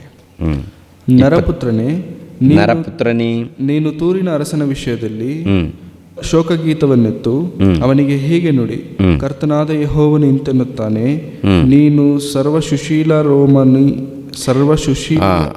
ಕರ್ತನಾದ ಯೆಹೋವನು ಇಂತೆನ್ನುತ್ತಾನೆ, ನೀನು ಸರ್ವ ಸುಲಕ್ಷಣ ಶಿರೋಮಣಿ, ಪೂರ್ಣಜ್ಞಾನಿ, ಪರಿಪೂರ್ಣ ಸುಂದರ, ದೇವರ ಉದ್ಯಾನವನವಾದ ಏದೇನಿನಲ್ಲಿ ನೀನಿದ್ದಿ. ಮಾಣಿಕ್ಯ, ಪುಷ್ಪರಾಗ, ಪಚ್ಚೆ, ಪಿತರತ್ನ, ಬೇರುಳ್ಳ, ವೈಡೂರ್ಯ, ನೀಲ, ಕೆಂಪುರಲು, ಸ್ಫಟಿಕ, ಈ ನವರತ್ನಗಳಿಂದ ಭೂಷಿತವಾಗಿದ್ದಿ. ನಿನ್ನಲ್ಲಿನ ಈ ರತ್ನಗಳ ಗೂಡುಗಳು, ಮನೆಗಳು ಸುವರ್ಣ ರಚಿತವಾಗಿದ್ದವು, ನಿನ್ನ ಸೃಷ್ಟಿಯ ದಿನದಲ್ಲಿ ಸಿದ್ಧವಾದವು. ನೀನು ರೆಕ್ಕೆ ತೆರೆದು ನೆರಳು ಕೊಡುವ ಕೆರೂಬಿಯಾಗಿದ್ದಿ. ನಾನು ನಿನ್ನನ್ನು ದೇವರ ಪರಿಶುದ್ಧ ಪರ್ವತದಲ್ಲಿ ನೆಲೆಗೊಳಿಸಿದೆನು. ನೀನು ಕೆಂಡದ ಮಳೆಯಲ್ಲಿ ವಿಹಾರ ಮಾಡುತ್ತಾ ಇದ್ದಿ. ನಿನ್ನ ಸೃಷ್ಟಿಯ ದಿನದಲ್ಲಿ ನಿನ್ನಲ್ಲಿ ಅಪರಾಧವು ಸಿಕ್ಕುವ ತನಕ ನಿನ್ನ ನಡತೆಯು ನಿರ್ದೋಷವಾಗಿ ಕಾಣುತ್ತಿತ್ತು. ನಿನ್ನ ಮಿತಿಯಿಲ್ಲದ ವ್ಯಾಪಾರದಿಂದ ನಿನ್ನಲ್ಲಿ ಬಲಾತ್ಕಾರವು ತುಂಬಿ ನೀನು ಪಾಪಿಯಾದಿ. ಆದ ಕಾರಣ ನಾನು ನಿನ್ನನ್ನು ದೇವರ ಪರ್ವತದಿಂದ ವಲಸನ್ನಾಗಿ ತಳ್ಳಿಬಿಟ್ಟೆನು. ಹೌದು, ನೆರಳು ಕೊಡುವ ಕೆರೂಬಿಯೇ, ಕೆಂಡದ ಮಳೆಯ ಮಧ್ಯದಲ್ಲಿನ ನಿನ್ನ ನೆಲೆಯಿಂದ ನಾನು ನಿನ್ನನ್ನು ಕಿತ್ತು ಧ್ವಂಸ ಮಾಡಿದೆನು. ನೀನು ನಿನ್ನ ಸೊಬಗಿನ ನಿಮಿತ್ತ ಉಬ್ಬಿದ ಮನಸ್ಸುಳ್ಳವನಾಗಿ ನಿನ್ನ ಮೆರೆತದಿಂದ ನಿನ್ನ ಬುದ್ಧಿಯನ್ನು ಹಾಳು ಮಾಡಿಕೊಂಡು, ಇದರಿಂದ ನಾನು ನಿನ್ನನ್ನು ನೆಲಕ್ಕೆ ದೊಬ್ಬಿ ನೀನು ಅರಸರಿಗೆ ನೋಟವಾಗುವಂತೆ ಅವರ ಕಣ್ಣು ಮುಂದೆ ಹಾಕಿದೆನು. ಅಂದರೆ ತೂರು ಅರಸನಿದ್ದಾನಲ್ಲ, ತೂರು ದೇಶದ ಅರಸನು, ಆ ಪ್ರಾಂತ ಒಂದು ಅದ್ಭುತವಾಗಿ ಉನ್ನತವಾಗಿ ಕಾಣ್ತದೆ. ಆ ಪ್ರಾಂತ, ಆ ದೇಶ ಉನ್ನತವಾಗಿ ಕಾಣಬೇಕಂದ್ರೂ ಆ ದೇಶದಲ್ಲಿ ಒಂದು ರೀತಿಯಲ್ಲಿ ಸಂಪತ್ತು, ಬಹಳ ಸಂಪತ್ತಿದೆ. ಆ ಸಂಪತ್ತಿನ ಮೂಲಕ ಮನುಷ್ಯನಿಗೆ, ಅಂದರೆ ತೂರಿನ ಅರಸನಿಗೆ ಏನಾಗುತ್ತಂದರೆ ಬಹಳ ಗರ್ವ. ನನ್ನ ದೇಶ ಎಷ್ಟು ವೈಭವದಿಂದ ಇದೆಯಲ್ಲ, ನನ್ನ ದೇಶದಲ್ಲಿ ಎಲ್ಲ ಸಿಗ್ತಾ ಇದೆ, ವ್ಯಾಪಾರ, ತುಂಬ ಜನ ವ್ಯಾಪಾರ ನಡೆಸ್ತಾ ಇದ್ದಾರೆ, ಎಲ್ಲರಿಗೂ ಲಾಭ ಸಿಗ್ತಾ ಇದೆ, ಎಲ್ಲರೂ ಆನಂದವಾಗಿದ್ದೀವಿ ಅಂತೇಳಿ ಒಂದು ರೀತಿಯಲ್ಲಿ ತುಂಬ ಗರ್ವ. ಆ ಗರ್ವದಲ್ಲಿದ್ದಂಥ ಆ ಮನುಷ್ಯನ ನೋಡಿ ಅವನು ಒಳಗಡೆ ಸೈತಾನನು, ದೇವರು ಇಬ್ಬರನ್ನು ನೋಡ್ತಾ ಇದ್ದಾನೆ. ಹೊರಗಡೆ ಯಾರು ತೂರು ದೇಶದ ಅರಸನು ಕಾಣ್ತಾ ಇದ್ದಾನೆ, ಅವನು ಒಳಗಡೆ ಸೈತಾನನು. ಇಬ್ಬರನ್ನ ನೋಡಿ ಇಬ್ಬರಿಗೂ ಅಲ್ಲಿ ತೀರ್ಪು ಮಾಡ್ತಾ ಇದ್ದಾನೆ. ಒಂದು ಅರಸನಿಗೆ, ಎರಡನೇದು ಸೈತಾನನು ಕೂಡ. ಅಂದರೆ ತುಂಬ ಜನ ಏನಂತ ಕೇಳ್ತಾರೆ ಅಂದರೆ, ಅಂಕಲ್, ಸೈತಾನನಿಗೆ ಅಂದರೆ ದೇವದೂತನಿಗೆ ಅಂತ ಕೆಟ್ಟ ಆಲೋಚನೆ ಬರಬೇಕಾದರೆ ಅದು ದೇವರಿಗೆ ಮೊದಲೇ ಗೊತ್ತಿತ್ತಲ್ವಾ? ಗೊತ್ತಿತ್ತು. ದೇವರು ಮೊದಲೇ ತಡೆಯಬಹುದಿತ್ತಲ್ವಾ? ತಡೆದಿದ್ದರೆ ಸೈತಾನನೇ ಹುಟ್ಟುತ್ತಿರಲಿಲ್ಲ ಅಂತೇಳಿ ಕೆಲವರು ಪ್ರಶ್ನೆ ಮಾತಾಡ್ತಾರೆ. ಸೊ ಅದಕ್ಕೆ ಉತ್ತರ ಅಂದರೆ ಇವಾಗ ಸೈತಾನ್ ತಡಿಬೇಕು ಎನ್ನುವಂಥದ್ದು ಒಂದು ವೇಳೆ ಅಂದುಕೊಂಡ್ರೆ ದೇವರು ದೊಡ್ಡ ಕೆಲಸ ಅಲ್ವೇ ಅಲ್ಲ. ಓಕೆ, ಆದರೆ ದೇವರು ಒಂದು ಸಂಕಲ್ಪ ಮಾಡಿಕೊಂಡಿದ್ದಾರಲ್ಲ, ಏನಪ್ಪ ಅಂತ ನೋಡುವಾಗ ಅನೇಕ ಮಂದಿ ಮಕ್ಕಳನ್ನು ಪಡಿಬೇಕು ಅಂತೇಳಿ ದೇವರಿಗೆ ಆಲೋಚನೆ ಇದೆ.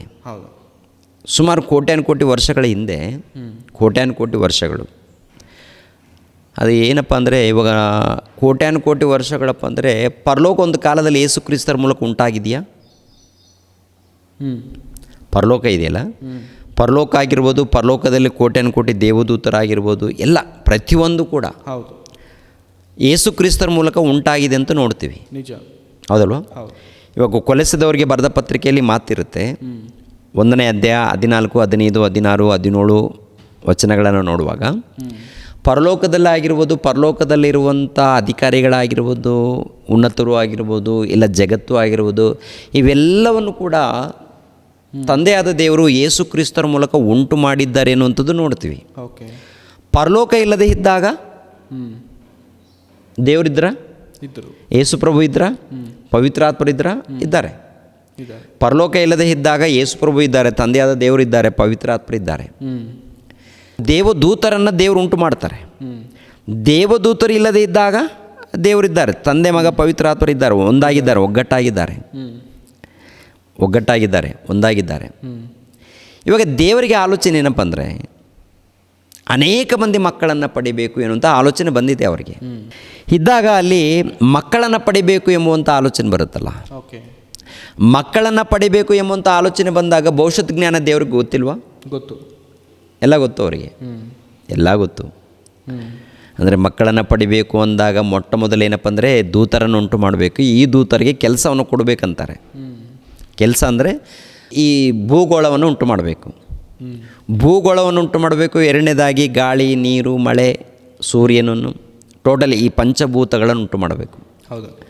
ಈ ಪಂಚಭೂತಗಳನ್ನು ಉಂಟು ಮಾಡಬೇಕಾದ್ರೆ ಮೊಟ್ಟ ಮೊದಲು ದೇವರು ಮಾಡಿದ್ದೇನಪ್ಪ ಅಂದರೆ ಆಲೋಚನೆ.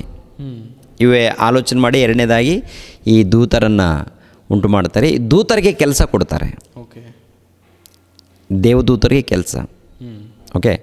ದೇವದೂತರಿಗೆ ಕೆಲಸ ಕೊಡಬೇಕು. ಕೆಲಸ ಕೊಟ್ಟಾಗ ಒಬ್ಬನು ದುರಾತ್ಮನು ಇಲ್ಲ ಸೈತಾನ ಉಂಟಾನೆ, ಅವ್ರ ಮೂಲಕ ಅನೇಕರು ಹಾಳಾಗ್ತಾರೆ ಅನ್ನುವಂಥ ಸಂಗತಿ ದೇವರಿಗೆ ಗೊತ್ತಿದೆಯಾ ಇಲ್ಲ ಅಂತ ನೋಡುವಾಗ ದೇವ್ರಿಗೆ ಮುಂಚಿತವಾಗಿ ಎಲ್ಲ ಗೊತ್ತು. ಭವಿಷ್ಯತ್ ಜ್ಞಾನಿ ಆಗಿದೆ. ಹಾಂ, ಗೊತ್ತು. ಒಂದು ವೇಳೆ ಗೊತ್ತಿಲ್ಲ ಅಂತಂದರೆ ದೇವರಾಗಲ್ಲ. ಹೌದಲ್ವಾ? ಗೊತ್ತಿದ್ದಾಗಲೂ ಕೂಡ ಈ ಒಂದು ಸೃಷ್ಟಿ ಕಾರ್ಯಕ್ರಮ ಮಾಡಿದ್ದಾನೆಂದರೆ ಇನ್ನೊಂದು ವಿಷಯ ಏನಪ್ಪ ಅಂದರೆ ದೇವರು ಹೇಗಾದರೂ ಮಾಡಿ ಅವರನ್ನು ಮತ್ತೊಂದು ರೀತಿಯಲ್ಲಿ ಕಾಪಾಡಿಕೊಳ್ಳಬೇಕು ಅಂತೇಳಿ ಸಿದ್ಧ ಮಾಡಿಕೊಂಡಿದ್ದಾರೆ. ಓಕೆ. ಇನ್ನೊಂದು ವಿಚಾರ ಮಾಡಬೇಕಾದ್ರೆ ಪ್ರಾರಂಭದಲ್ಲಿ ಆತನು ಹೇಗಿದ್ದಾನೆ ಅಂದರೆ ಟೋಟಲ್ ಜಗತ್ತುಂಟಾಗಲಾರ್ದು ಮೊದಲು ನೋಡುವಾಗ ಪರಲೋಕ ಉಂಟಾಗಿಲ್ಲ, ದೇವದೂತರು ಉಂಟಾಗಿಲ್ಲ, ಯಾರು ಉಂಟಾಗದೆ ಇದ್ದಾಗ ಅವಾಗ ತಂದೆಯಾದ ದೇವರು ಒಂದು ರೀತಿಯಲ್ಲಿ ಒಂಟಿಯಾಗೇ ಕಾಣ್ತಾನಲ್ಲಿ. ಓಕೆ. ಒಬ್ಬ ಒಂಟಿಗನಾಗಿ ಸುಮಾರು ಕೋಟ್ಯಾನು ಕೋಟಿ ವರ್ಷಗಳ ಹಿಂದೆ ಹೋದಾಗ ಒಬ್ಬ ಒಂಟಿಗನಾಗಿ ಕಾಣ್ತಾನೆ. ಆ ಒಂಟಿತನ ಹೇಗಿರುತ್ತೆ? ಒಂಟಿತನ ಅಂದರೆ ನಮ್ಗೆ ಅರ್ಥ ಆಗಬೇಕಾದ್ರೆ ಇವಾಗ ಬೆಂಗಳೂರು ಪಟ್ಟಣ. ಹೌದಾ? ಈ ಬೆಂಗಳೂರು ಪಟ್ಟಣದಲ್ಲಿ ನೀನೊಬ್ಬನೇ ಇದ್ದೀಯ ಅಂತ ತಿಳ್ಕೊ, ಯಾರಿಲ್ಲ, ಮನುಷ್ಯರು ಯಾರಿಲ್ಲ, ನೀನೊಬ್ಬನೇ ಇದ್ದೀಯ ಅಂತ ತಿಳ್ಕೊ. ನಿನಗೇನಪ್ಪ ಅಂದರೆ ಮರಣ ಇಲ್ಲ, ಏನಿಲ್ಲ, ಒಬ್ಬನೇ ಇದ್ದೀಯ. ಹೇಗಿರುತ್ತೆ? ಕಷ್ಟ ಇರುತ್ತೆ. ಎಷ್ಟು ಕಾಲ ನಿನಗೆ ಸಹಿಸ್ಕೊಳ್ಳೋಕ್ಕಾಗುತ್ತೆ? ಆಗಲ್ಲ. ದೇವರು ಆ ರೀತಿ ಎಷ್ಟು ಕಾಲ ಇದ್ದಾರೆ? ಸುಮಾರು ಜಗತ್ತು ಉಂಟಾಗಿ ಕೋಟ್ಯಾನು ಕೋಟಿ ವರ್ಷಗಳಂತ ಹೇಳ್ತೀವಿ. ಹೌದು. ಮಾನವರು ಉಂಟಾಗಿ ಸುಮಾರು ಒಂದು 7,000 ವರ್ಷಗಳ ಹಿಂದೆ ಆದಾಮನು ಹವ್ವಳು ಉಂಟಾಗಿದ್ದಾರೆ ಅಂತೇಳಿ ನಮಗೆ ಇತಿಹಾಸ ಗೊತ್ತಾಗುತ್ತೆ. ಹೌದಲ್ವ? ಅದಕ್ಕಿಂತ ಮುಂಚೆ ಕೋಟ್ಯಾನು ಕೋಟಿ ವರ್ಷಗಳಿದೆಯಲ್ಲ, ಅದು ಮನುಷ್ಯರಿಲ್ಲದಂಥ ದಿನಗಳು. ಜಗತ್ತು ಉಂಟಾಗಲಾರ್ದ ಮೊದಲು, ಅದಕ್ಕಿಂತ ಮುಂಚಿತವಾಗಿ ಪರಲೋಕ ಉಂಟಾಗಲಾರ್ದ ಮೊದಲು ದೇವರು ಒಬ್ಬೊಂಟಿಗನಾಗಿದ್ದಾರಲ್ಲ, ಹೇಗೆ ಅವರು ಆ ಸಮಯವನ್ನು ಕಳೆದಿರ್ಬೋದು? ಎಷ್ಟು ಕೋಟಿ ವರ್ಷಗಳು? ಸುಮಾರು 1,00,000 ಕೋಟಿ ವರ್ಷಗಳಂತ ಅಂದ್ಕೊಳ್ಳೋಣ. ಆ 1,00,000 ಕೋಟಿ ವರ್ಷಗಳ ಹಿಂದೆ ಹೋಗಿ ಮತ್ತೆ 1,00,000 ಕೋಟಿ ವರ್ಷಗಳ ಹಿಂದೆ ಹೋದಾಗ ದೇವರು ಹೇಗಿದ್ದಾರೆ? ಓಕೆ, ಅಲ್ಲಿಂದ ಮತ್ತೆ 1,00,000 ಕೋಟಿ ವರ್ಷಗಳ ಹಿಂದೆ ಹೋದರೆ ದೇವರು ಹೇಗಿರ್ತಾರೆ? ಸುಮಾರು ಕೋಟ್ಯಾನು ಕೋಟಿ ವರ್ಷಗಳಂತ ಒಂದೇ ಮಾತಲ್ಲಿ ಹೇಳಿದ್ರೆ ಕೋಟ್ಯಾನು ಕೋಟಿ ವರ್ಷಗಳ ಹಿಂದೆ ಹೇಗಿದ್ದಾರೆ ಅವರು? ಒಂಟಿಗನಾಗಿ. ಎಷ್ಟು ಕಾಲ ಇದ್ದಾರೆ? ಗೊತ್ತಿಲ್ಲ, ನಮ್ಗೆ ಗೊತ್ತಿಲ್ಲ. ಆ ಒಂಟಿತನ ಹೇಗಿರುತ್ತೆ? ಸಹಿಸ್ಕೊಳ್ಳಿಕ್ಕಾಗೋದಿಲ್ಲ. ಒಂಟಿತನ ಬಹಳ ಬಹಳ ಕೋಟಿ ಕೋಟಿ ಕೋಟಿ, ಅದು ಏನಪ್ಪ ಅಂದರೆ ಕೋಟ್ಯಾನು ಕೋಟಿ ವರ್ಷಗಳು ಹೋಗುತ್ತೆ ರೀ. ಅಷ್ಟೊಂದು ವರ್ಷಗಳು ಒಂಟಿತನ ಇದ್ದಾಗ ಆಲೋಚನೆ ಮಾಡಿದ್ದಾರೆ ಅವರು. ಉಂಟು ಮಾಡಿದಾಗ ಮತ್ತೆ ಇವನು ಸೈತಾನನ್ನು ಉಟ್ಕೊಳ್ತಾನೆ ಅನ್ನೋದು ಗೊತ್ತು. ಆಲ್ರೆಡಿ ಅವನು ಬಂದ್ಬಿಡ್ತಾನೆ. ಅವನು ಓಕೆ ಸೃಷ್ಟಿ ಮಾಡಿದರೆ, ದೇವದೂತರನ್ನು ಸೃಷ್ಟಿ ಮಾಡಿದರೆ ಅವನು ಆಲ್ರೆಡಿ ಒಬ್ಬನು ದುರಾತ್ಮನು ಹೀಗೆ ಇಂಥ ಆಲೋಚನೆಯಲ್ಲಿ ಬರ್ತಾನೆ ಅನ್ನುವಂಥ ಸಂಗತಿ ಆಲ್ರೆಡಿ ದೇವರಿಗೆ ಪಿಕ್ಚರ್ ಗೊತ್ತಿದೆ. ಆದರೂ ಪರವಾಗಿಲ್ಲ, ನನ್ನ ಪ್ರವಾದಿಗಳನ್ನು, ನನ್ನ ಮಕ್ಕಳನ್ನು ಕಳಿಸಿಕೊಟ್ಟು ಎಚ್ಚರಿಸ್ಬೇಕು, ದೂತರ ಮೂಲಕ ಎಚ್ಚರಿಸ್ಬೇಕು. ಕೊನೆಯದಾಗಿ ಯಾರ ಮಾತು ಕೇಳಿ ನನ್ನ ಮಗನನ್ನು ಕಳಿಸ್ಕೊಟ್ಟು ಆತನ ಮೂಲಕ ಆದರೂ ನಾನು ಕಾಪಾಡಿಕೊಳ್ತೀನಿ ನನ್ನ ಮಕ್ಕಳಂತೇಳಿ ದೇವರು ಸಿದ್ಧನಾಗಿದ್ದಾರೆ. ದೇವರು ಸಿದ್ಧನಾಗಿದ್ದಾನೆ. ಓಕೆ, ಕೆಲವರು ಆದರೂ ಬಂದರೂ ಸಾಕು ಅಂತೇಳಿ ಅಂಥ ಒಂದು ಭಯಂಕರವಾದಂಥ ಒಂದು ಪರಿಸ್ಥಿತಿಯನ್ನು ದೇವರು ಅನುಭವಿಸ್ತಾರೆ. ಪ್ರಣಾಳಿಕೆ, ಆ ಒಂಟಿತನ. ಎರಡನೇದಾಗಿ ಈ ಲೋಕದಲ್ಲಿ ಸೈತಾನನು ಇರುವುದರಿಂದ ನಮ್ಮ ಹಿತಕ್ಕಾಗಿಯೇ. ಸೈತಾನನಿರೋದು ನಮ್ಮ ಹಿತಕ್ಕಾಗಿ. ಹೇಗೆ? ಬಹಳ ಪ್ರತಿಫಲ ಸಿಗಬೇಕಾದ್ರೆ ಅವನಿರಬೇಕು. ನಾವು ಪರಲೋಕದಲ್ಲಿ ಬಹಳ ಪ್ರತಿಫಲವನ್ನು ಪಡ್ಕೊಳ್ಬೇಕಾದ್ರೆ ಅವನಿರಬೇಕು. ಇವನ ಬಗ್ಗೆ ಆಲ್ರೆಡಿ ಒಂದು ಸಾರಿ ಮಾತಾಡಿದ್ವಿ. ಹೌದು. ಇವನು ಇರುವುದರಿಂದ ನಮಗೆ ಹೋರಾಟ ಇರುತ್ತೆ. ಇವನು ಇರುವುದರಿಂದ ನಮಗೆ ಹೋರಾಟ ಇರುತ್ತೆ. ಆ ಹೋರಾಟದಲ್ಲಿ ನಾವು ಜಯ ಹೊಂದಿದರೆ ಪರಲೋಕದಲ್ಲಿ ಬಹಳ ಫಲ ಸಿಗುತ್ತೆ. ಪರಲೋಕದಲ್ಲಿ ಬಹಳ ಫಲವನ್ನು ದೇವರು ಕೊಡುವುದಕ್ಕಾಗಿ ಅವನಿಗೆ ಅವಕಾಶವನ್ನು ಕೊಟ್ಟಿದ್ದಾನೆ. ಓಕೆ. ಅವನನ್ನು ಸಾಯಿಸಬೇಕು, ಅವನನ್ನು ಪಾತಾಳಕ್ಕೆ ಕಳಿಸ್ಕೊಡ್ಬೇಕು ಅಂಥೇಳಿ ದೇವರು ಮನಸ್ಸು ಮಾಡಿದ್ರೆ ಒಂದೇ ಒಂದು ಸೆಕೆಂಡ್ ಸಾಕು. ಹೊಸ ಒಡಂಬಡಿಕೆಯಲ್ಲಿ ನೋಡ್ತೀವಲ್ವ, ಯೇಸು ಕ್ರಿಸ್ತರ ಆಗಮನ ಪ್ರಕಾಶದಿಂದ ಬಾಯಿ ಉಸಿರಿನಿಂದ ಅವನನ್ನು ಸಾಯಿಸ್ತೀನಿ ಅಂತ ಹೇಳ್ತಾರೆ. ಬಾಯಿ ಉಸಿರು. ದೊಡ್ಡದಾಗಿ ಖಡ್ಗ ಇಟ್ಕೊಳ್ಳೋ ಅವಶ್ಯಕತೆ ಇಲ್ಲ, ಕತ್ತಿ ಹಿಡ್ಕೊಳ್ಳೋವಂಥ ಅವಶ್ಯಕತೆ ಇಲ್ಲ. ಬಾಯಿ ಉಸಿರಿನಿಂದ ಅವನನ್ನು ಕೊಲ್ಲುವೆನು, ಇಲ್ಲಾಂದರೆ ಯೇಸು ಪ್ರಭು ಕೊಲ್ತಾನೆ ಅನ್ನೋಂಥ ಮಾತಿರುತ್ತೆ. ಹೌದು. ಅಂದರೆ ದೇವ್ರಿಗೆ ವಿಷಯನೇ ಅಲ್ಲ. ಓಕೆ. ಅವನಿದ್ದಾನಂದರೆ ನಮ್ಮ ಹಿತಕ್ಕಾಗಿ. ಅವನಿದ್ದರೆ ಅವನ ಜೊತೆಗೆ ನಮ್ಗೆ ಹೋರಾಟ ಇರುತ್ತೆ. ಹೋರಾಟದಲ್ಲಿ ನಾವು ಗೆದ್ದರೆ ಪರಲೋಕದಲ್ಲಿ ಬಹಳ ಫಲ ಸಿಗುತ್ತೆ. ಓಕೆ. ಮತ್ತು ದೇವ್ರಿಗೆ ಯಾರು ಬೇಕಪ್ಪ ಅಂತ ನೋಡುವಾಗ ಹೋರಾಟ ಮಾಡೋರು ಬೇಕು. ಅವನೊಟ್ಟಿಗೆ ಯುದ್ಧ ಮಾಡಿ ಅವನನ್ನು ಸೋಲಿಸಿ ದೇವರ ಬಳಿಗೆ ಹೋಗಬೇಕು. ಓಕೆ. ಅಂಥವ್ರು ದೇವರಿಗೆ ಬೇಕಿದೆ. ದೇವರಿಗೆ ಬೇಕು. ಅಂಥವರಿಗೆ ಪರಲೋಕದಲ್ಲಿ ಒಂದು ಉನ್ನತ ಸ್ಥಾನ ಇರುತ್ತೆ. ಆದ್ದರಿಂದ ಸೈತಾನನನ್ನು ಯಾಕೆ ಉಂಟು ಮಾಡಿದ್ರು ದೇವರು ಅನ್ನೋದಕ್ಕಿಂತ ಅವನನ್ನು ಉಂಟು ಮಾಡಿ ನಮಗೆ ಒಳ್ಳೆಯದನ್ನು ಮಾಡಿದ್ದಾರೆ. ಓಕೆ. ಅವನಿಗೆ ಅವಕಾಶ ಕೊಟ್ಟು ಒಳ್ಳೆಯದನ್ನು ಮಾಡಿದ್ದಾರೆ. ಈ ಲೋಕದಲ್ಲಿ ಅವನಿಗೆ ಬದುಕೋದಕ್ಕೆ ಅವಕಾಶ ಕೊಟ್ಟು ದೇವರು ನಮಗೆ ಒಳ್ಳೆಯದನ್ನು ಮಾಡಿದ್ದಾರೆ. ಆದರೆ ಈ ಲೋಕದಲ್ಲಿ ನಮಗೆ ಶ್ರಮೆಗಳು, ಕಷ್ಟಗಳು, ಬಾಧೆಗಳಿರುತ್ತೆ, ಶೋಧನೆಗಳಿರುತ್ತೆ. ಗೆಲ್ಲಬೇಕು. ಓಕೆ. ಗೆದ್ದರೆ ಪರಲೋಕದಲ್ಲಿ ಬಹಳ ಫಲ ಇರುತ್ತೆ. ಹೇಳ್ತಾರಲ್ಲ, ತುಂಬ ವಚನಗಳಿದೆ, ಹೌದಲ್ವಾ? ಹೌದೌದು. ನನ್ನ ನಿಮಿತ್ತವಾಗಿ, ಸುವಾರ್ತೆ ನಿಮಿತ್ತವಾಗಿ ಹಿಂಸೆಗಳು, ಬಾಧೆಗಳು, ಕಷ್ಟಗಳು ಬರುತ್ತೆ. ಯಾರ ಮೂಲಕ ಬರುತ್ತೆ? ಸೈತಾನನು ಕಷ್ಟ ಕೊಡ್ತಾನೆ, ಶೋಧನೆಗಳು. ಈ ರೀತಿ ಕೊಟ್ಟಾಗ ನಾವೇನು ಮಾಡಬೇಕು? ಗೆಲ್ಲಬೇಕು, ಭಕ್ತಿಯಿಂದ ಜಯಿಸಬೇಕು, ಸೋಲಿಸಬೇಕು, ಭಕ್ತಿಯಿಂದ ಜೀವಿಸಬೇಕು. ಅವನ ಜೊತೆಗೆ ಯುದ್ಧ ಅಂದರೆ ಮತ್ತು ಕೈಯಲ್ಲೇನು ಖಡ್ಗ ಇಟ್ಕೊಳ್ಳೋದು, ಕತ್ತಿ ಇಟ್ಕೊಳ್ಳೋದು, ಇಲ್ಲಾಂದರೆ ಬಾಂಬುಗಳು, ಅದಲ್ಲ. ಆತ್ಮಿಕವಾದಂಥ ದೇವರ ಜ್ಞಾನವೆಂಬ ಖಡ್ಗವನ್ನು ಹಿಡಿದುಕೊಂಡು ವಾಕ್ಯದ ಮೂಲಕ ಹೋರಾಡಬೇಕು. ಅವನು ಬಿಡುವಂಥ ಬಾಣ ಹೃದಯದಲ್ಲಿ. ಹೌದು. ಹೃದಯದಲ್ಲೇ ಅನೇಕ ಪಾಪಗಳನ್ನು ಹುಟ್ಟಿಸ್ತಾನೆ. ಪಾಪ ಮಾಡೋದಕ್ಕೆ ಅವನು ಪ್ರೇರೇಪಣೆ ಕೊಡ್ತಾನೆ. ವಾಕ್ಯದ ಮೂಲಕ ಅವನ್ನು ನಾವು ಜಯಿಸಬೇಕು. ಆ ರೀತಿ ಜಯಿಸಿದಾಗ ನಾವು ನಿಜವಾದ ಭಕ್ತರು, ನಿಜವಾದ ಮನುಷ್ಯರು, ದೇವರ ಪ್ರಜೆಗಳಾಗಿ ಕರೆಯಲ್ಪಡ್ತೀವಿ. ಓಕೆ. ಅದು ನಡೆಯುತ್ತೆ. ಸೊ ಸೈತಾನನು ಪಾಪ ಮಾಡೋದಕ್ಕೆ ಕಾರಣ ಆತನ ಆಲೋಚನೆಗಳು. ಹೌದು. ಆತನು ದೇವರ ಸಿಂಹಾಸನ ಬೇಕು ಅಂತ ಅಂದುಕೊಂಡಂಥ ಕೆಟ್ಟ ಉದ್ದೇಶ. ಸೈತಾನನು ಅವನೇ ತನ್ನಷ್ಟಕ್ಕೆ ತಾನು ಯೋಚನೆ ಮಾಡಿದ್ದಾನೆ, ಸಿಂಹಾಸನ ಪಡಿಬೇಕು ಅಂತೇಳಿ, ಅಧಿಕಾರ. ಇಂಥ ಆಲೋಚನೆ ಮಾಡಿರುವುದರಿಂದ ದೇವರ ಆಜ್ಞೆಗಳನ್ನು ಮೀರ್ತಾನೆ. ದೇವರ ಆಜ್ಞೆಗಳು ಅಂದರೆ ದೇವರು ಕೊಟ್ಟಂಥ ಒಂದು ಅಧಿಕಾರವನ್ನು ಅದನ್ನು ಉಳಿಸ್ಕೊಳ್ಳದೆ, ಅದನ್ನು ಕಾಪಾಡಿಕೊಳ್ಳದೆ, ಅದಕ್ಕಿಂತ ಹೆಚ್ಚು ಬೇಕು ಅಂತೇಳಿ ದುರಾಸೆಯಿಂದ ಮೋಸ ಹೋಗ್ತಾನೆ, ಯುದ್ಧ ಮಾಡ್ತಾನೆ, ಸೋತೋಗ್ತಾನೆ. ಆಮೇಲೆ ಬೆಂಕಿ ಕೊಂಡಕ್ಕೆ ದೊಬ್ಬಲ್ಪಡ್ತಾನೆ, ನರಕಕ್ಕೆ. ಮತ್ತು ಕೆಲವು ವರ್ಷಗಳಾದ ಮೇಲೆ ಅವನಿಗೆ ಸ್ವಲ್ಪ ಕಾಲ, ಅಂದರೆ ಭೂಲೋಕ ಉಂಟು ಮಾಡಿದ ಮೇಲೆ ಸ್ವಲ್ಪ ಕಾಲ ಅವನಿಗೆ ಬಿಡುಗಡೆ ಆಗುತ್ತೆ. ಇವಾಗ ಅವನು ಪ್ರೆಸೆಂಟ್ ಭೂಲೋಕದಲ್ಲಿ ಇದ್ದಾನೆ. ಅವನು ಓಕೆ. ಭೂಲೋಕದಲ್ಲಿ ಮನುಷ್ಯರು ಇರೋ ತನಕ, ಈ ಜಗತ್ತು ಇರೋ ತನಕ ಅವನು ಇರ್ತಾನೆ. ಓಕೆ. ಯೇಸು ಕ್ರಿಸ್ತರು ಎರಡನೇ ಆಗಮನದಲ್ಲಿ ಬಂದ ಮೇಲೆ ನೀತಿವಂತರು ಪರಲೋಕಕ್ಕೆ ಹೋಗ್ತಾರೆ, ಅನೀತಿವಂತರು ಬೆಂಕಿ ಕೊಂಡಕ್ಕೆ ಹೋಗ್ತಾರೆ. ಅನೀತಿವಂತರು ಯಾರ ಜೊತೆಗೆ ಹೋಗ್ತಾರೆ? ಸೈತಾನ, ಪಿಶಾಚಿ, ಸೈತಾನನು ಅವನ ದೂತರಿಗೆ ಸಿದ್ಧ ಮಾಡಲ್ಪಟ್ಟಿರುವಂಥ ಬೆಂಕಿ ಕೊಂಡಕ್ಕೆ ಅವನು ಹೋಗ್ತಾನೆ, ಅವನ ದೂತರು ಹೋಗ್ತಾರೆ. ಅವ್ರ ಜೊತೆಗೆ ಅವನ ಮಾರ್ಗದಲ್ಲಿದ್ದಂಥ ಪ್ರತಿ ಮನುಷ್ಯರು ನರಕಕ್ಕೆ ಹೋಗುವಂಥದ್ದು ನಡೆಯುತ್ತೆ. ಇದು ಕೊನೆಯದಾಗಿ ಫೈನಲ್. ಓಕೆ. ಹಾಂ, ಅಂದರೆ ಇವಾಗ ಸೈತಾನನಿಗೆ ಆ ಕೆಟ್ಟ ಆಲೋಚನೆ ಬಂದಿದ್ದು ದೇವರ ಸಿಂಹಾಸನ, ಅಧಿಕಾರ, ಆ ತೇಜಸ್ಸನ್ನು ನೋಡಿ ಸೈತಾನನಿಗೂ ಕೂಡ ನಾನು ಹಾಗಿರಬೇಕು ಅಂತ ಅಂದುಕೊಂಡ. ಹೌದು. ಸೊ ಇವತ್ತು ಮನುಷ್ಯರು ಕೂಡ ತುಂಬ ಜನ ಅಧಿಕಾರಕ್ಕೋಸ್ಕರ ತಾಪತ್ರಯ ಪಡ್ತಿದ್ದಾರೆ. ಅಷ್ಟೇ ಅಲ್ವಾ? ಎಲ್ಲರಲ್ಲಿ ಆಲೋಚನೆ ಏನಪ್ಪ ಅಂತಂದರೆ, ಇವಾಗ ಮುಖ್ಯಮಂತ್ರಿಗಳಿದ್ದಾರೆ ಅಂತ ತಿಳ್ಕೊ. ಮುಖ್ಯಮಂತ್ರಿಗಳು ಕೆಳಗಡೆ ಇದ್ದಂಥ ಅಧಿಕಾರಿಗಳು ಹೇಗಾದರೂ ಮಾಡಿ ಆ ಸಿಂಹಾಸನ ನಾನು ಪಡ್ಕೊಳ್ಬೇಕಂತೇಳಿ ಯೋಚನೆ ಮಾಡ್ತಾ ಇರ್ತಾರೆ. ಹೌದಾ? ಕೆಲವರು ಗುಂಡಾಯಿಸಮ್ ಕೂಡ ಮಾಡ್ತಾರೆ.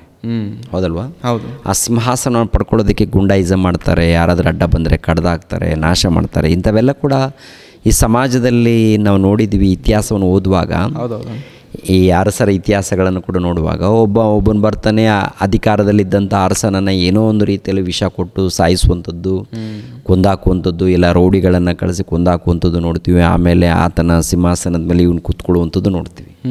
ಇವಾಗ ಅವಾಗಲಿಂದ ಬಂದಿದ್ದೇ ಇದು. ಓಕೆ. ಮೊಟ್ಟ ಮೊದಲು ಪರಲೋಕದಲ್ಲೇ ಒಬ್ಬ ದೂತನಲ್ಲಿ ನಡೆದಿರುವಂಥ ಘಟನೆ. ಅಂದರೆ ಇದು ಸೈತಾನನ ಪ್ರತಿಬಿಂಬ ಇದೆಲ್ಲ ಅಷ್ಟೇ. ಓಕೆ. ಒಬ್ಬ ಅರಸನನ್ನು ಕೊಂದಾಕಿ ಇನ್ನೊಬ್ಬನು ನಿಂತ್ಕೊಳ್ತಾ ಇದ್ದಾನೆ, ಅವನನ್ನು ಕೊಂದಾಕಿ ಮತ್ತೊಬ್ಬನು ಬರ್ತಾ ಇದ್ದಾನೆ, ಮತ್ತೊಬ್ಬನ ಕೊಂದಾಕಿ ಇನ್ನೊಬ್ಬನು ಬರ್ತಾ ಇದ್ದಾನೆ ಅಂತಂದರೆ ಈ ಆಲೋಚನೆ ಎಲ್ಲ ಕೂಡ ಇವರಿಗೆ ಕೊಟ್ಟಿದ್ದೇ ಸೈತಾನನು. ಅದು ದುರಾಲೋಚನೆ. ಅದೇ ಅಷ್ಟೇ. ಸೊ ನಾವು ಎಚ್ಚರಿಕೆಯಿಂದ ಬದುಕಬೇಕಾಗಿದೆ. ನಾವು ಇರೋ ತನಕ ದೇವರಿಗೆ ಒಳಪಟ್ಟು ವಿಧೇಯರಾಗಿ, ಯಾವುದಕ್ಕೂ ಒಳಪಡದೆ ಇದ್ದದರಲ್ಲಿ ತೃಪ್ತಿಪಟ್ಟು ಭಕ್ತಿಯಿಂದ ಹೋದಾಗ ಪರಲೋಕದಲ್ಲಿ ಒಂದು ಉನ್ನತ ಸ್ಥಾನವನ್ನು ಕೊಡ್ತಾರೆ. ಆ ನಂಬಿಕೆ ಮೇಲೆ ನಾವು ಹೋದಾಗ ನಾವು ಖಂಡಿತವಾಗಿ ನಿತ್ಯ ಲೋಕವನ್ನು ಪಡ್ಕೊಳ್ತೀವಿ. ಅಂದರೆ ಇವಾಗ ಸೈತಾನನು ಆದಾಮವಳನ್ನು ಪಾಪ ಮಾಡೋದಕ್ಕೆ ಕಾರಣನಾದ. ಅದೇ ಸೈತಾನನು ಮೊದಲು ದೇವದೂತನಾಗಿದ್ದುಕೊಂಡು ಸೈತಾನನಾಗಿ ಬದಲಾಗೋದಕ್ಕೆ ತನಗೆ ತಾನೇ ಕಾರಣನಾಗ್ತಾನೆ. ಆಮೇಲೆ ಪರಲೋಕದಲ್ಲಿ ಕೋಟ್ಯಾನುಕೋಟಿ ದೇವದೂತರಲ್ಲಿ ಅನೇಕರು ದೂತರು ಕೂಡ ಮೋಸ ಹೋಗೋದಕ್ಕೆ ಕಾರಣನೇ ಈ ಸೈತಾನನಾಗ್ತಾನೆ. ಸೈತಾನನಿಗೆ ಕಾರಣನಾಗ್ತಾನೆ.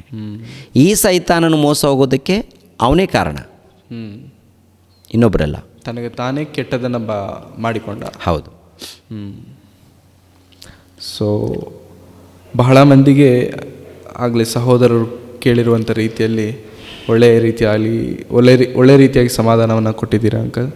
ಯಾಕೆಂದರೆ ಸೈತಾನನನ್ನು ಪಾಪ ಮಾಡೋದಕ್ಕೆ ಪ್ರೇರೇಪಿಸಿದ್ದು ಯಾರು ಎಂಬಂಥ ಪ್ರಶ್ನೆ ಅವರಿಗೆ ಬಂದಿದ್ದು ಬಹಳ ಒಳ್ಳೆಯದು. ಯಾಕೆಂದರೆ ಎಲ್ಲರಿಗೂ ಅಂಥ ಪ್ರಶ್ನೆಗಳು ಬರೋದಿಲ್ಲ.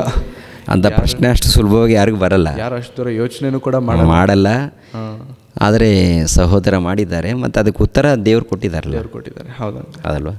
ಸೊ ಸೈತಾನನು ಪಾಪಕ್ಕೆ ಒಳಗಾಗಿರುವಂಥದ್ದು ತನ್ನ ಸ್ವ ಆಲೋಚನೆಯಿಂದ, ಸ್ವಂತ ಬುದ್ಧಿಯಿಂದ, ತನಗಾಗಿ ತಾನು ಹಾಳಾಗದೆ ತನ್ನ ಜೊತೆಗೆ ಅನೇಕರನ್ನು ಕೂಡ ಹಾಳು ಮಾಡಿದ್ದಾನೆ. ಹೌದು. ಸೊ ಅಂಥವರಾಗಿ ನಾವಿರದೆ ಪಾಪವನ್ನು ಜಯಿಸಿ ದೇವರನ್ನು ಈ ಲೋಕದಲ್ಲಿ ಗೆಲ್ಲಿಸಿ ದೇವರ ಚಿತ್ತವನ್ನು ನೆರವೇರಿಸೋರಾಗಿ ನಾವೆಲ್ಲರೂ ಇರಬೇಕೆನ್ನುವಂಥದ್ದೇ ದೇವರ ಸಂಕಲ್ಪ. ಹಾಗಾಗಿ ಒಳ್ಳೆ ರೀತಿಯಾಗಿ ಸಮಾಧಾನವನ್ನು ಕೊಟ್ಟಂಥ ದೈವ ಸೇವಕರಾಗಿರೋ ಅಂಕಲ್ ಅವರಿಗೆ ಹೃದಯಪೂರ್ವಕವಾದಂಥ ವಂದನೆಗಳು ಸಲ್ಲಿಸುತ್ತೇನೆ. Thank you very much uncle. ಒಳ್ಳೆಯ ಸಮಾಧಾನವನ್ನು ಕೊಟ್ಟಿದ್ದೀರಾ. ಅದೇ ರೀತಿಯಲ್ಲಿ ವೀಕ್ಷಕರೇ, ನಿಮಗೂ ಕೂಡ ಯಾವುದೇ ರೀತಿಯಂಥ ಸಂದೇಹಗಳು, ಪ್ರಶ್ನೆಗಳಿರುವುದಾದರೆ ಕೆಳಗಡೆ ಕಾಣಿಸುತ್ತಿರುವಂಥ ವಾಟ್ಸಪ್ ನಂಬರ್ಸ್ಗೆ ನಿಮ್ಮ ಸಂದೇಹಗಳನ್ನು, ಕ್ವೈರೀಸ್ನ ದಯವಿಟ್ಟು ಕಳಿಸಿಕೊಡಿ. ಏಕೆಂತಂದರೆ ಅಲ್ಲಿ ನೀವು ಕಳಿಸುವಂಥ ಪ್ರತಿಯೊಂದು ಸಂದೇಹಗಳನ್ನು ಈ ವೇದಿಕೆಯ ಮೂಲಕವಾಗಿ ಚರ್ಚಿಸಲು ಒಂದು ಒಳ್ಳೆಯ ಅವಕಾಶವನ್ನು ದೇವರು ಕೊಟ್ಟಿರೋದರಿಂದ ಸತ್ಯಕ್ಕೆ ತಕ್ಕ ಹಾಗೆ ದೇವರು ನಮ್ಮೊಂದಿಗೆ ಏನು ಮಾತನಾಡ್ತಿದ್ದಾರೆ, ಸತ್ಯವೇದದಲ್ಲಿ ದೇವರು ಏನು ಹೇಳಿದ್ದಾರೆ ಎನ್ನುವಂಥದ್ದನ್ನು ಅರ್ಥ ಮಾಡಿಕೊಳ್ಳೋದಕ್ಕೆ ನಾವೆಲ್ಲರೂ ಸಹ ಪ್ರಯತ್ನಿಸೋಣ. ಹಾಗಾಗಿ ಈ ಕಾರ್ಯಕ್ರಮದ ನಿಮಿತ್ತವಾಗಿ ಪ್ರಾರ್ಥನೆ ಮಾಡಿ, ಈ ಕಾರ್ಯಕ್ರಮದ ಮೂಲಕ ಅನೇಕರು ಸತ್ಯವನ್ನು ತಿಳಿದುಕೊಳ್ಳುವ ಹಾಗೆ ನೀವು ಪ್ರಾರ್ಥಿಸಿ ಪಾಲು ಹೊಂದಬೇಕೆಂಬುದಾಗಿ ಕೇಳಿಕೊಳ್ಳುತ್ತಾ ಇಲ್ಲಿಗೆ ಈ ಕಾರ್ಯಕ್ರಮವನ್ನು ನಾನು ಮುಕ್ತಾಯ ಮಾಡುತ್ತಿದ್ದೇನೆ. ನಮ್ಮ ಮಧ್ಯದಲ್ಲಿರುವಂಥ ದೈವ ಸೇವಕರು ನಮ್ಮನ್ನು ಪ್ರಾರ್ಥನೆಯಲ್ಲಿ ನಡೆಸುವುದರ ಮೂಲಕ ಈ ಕಾರ್ಯಕ್ರಮವನ್ನು ನಾವು ಮುಕ್ತಾಯ ಮಾಡಿಕೊಳ್ಳೋಣ. ಓಕೆ ಪ್ರಿಯರೇ, ಎಲ್ಲರೂ ತಲೆಬಾಗಿಸಿರಿ, ಪ್ರಾರ್ಥನೆ ಮಾಡಿಕೊಳ್ಳೋಣ. ಪ್ರಿಯ ಪರಲೋಕದಲ್ಲಿದ್ದಂಥ ನಮ್ಮ ತಂದೆಯೇ, ನಿಮಗೆ ಸ್ತೋತ್ರಗಳು. ಮಹೋನ್ನತನೇ, ಸರ್ವೋನ್ನತನೇ, ಸರ್ವಶಕ್ತನಾಗಿರುವಂಥ ನಮ್ಮ ತಂದೆಯೇ, ನಿಮಗೆ ಕೃತಜ್ಞತೆಗಳು, ಸ್ತೋತ್ರಗಳು.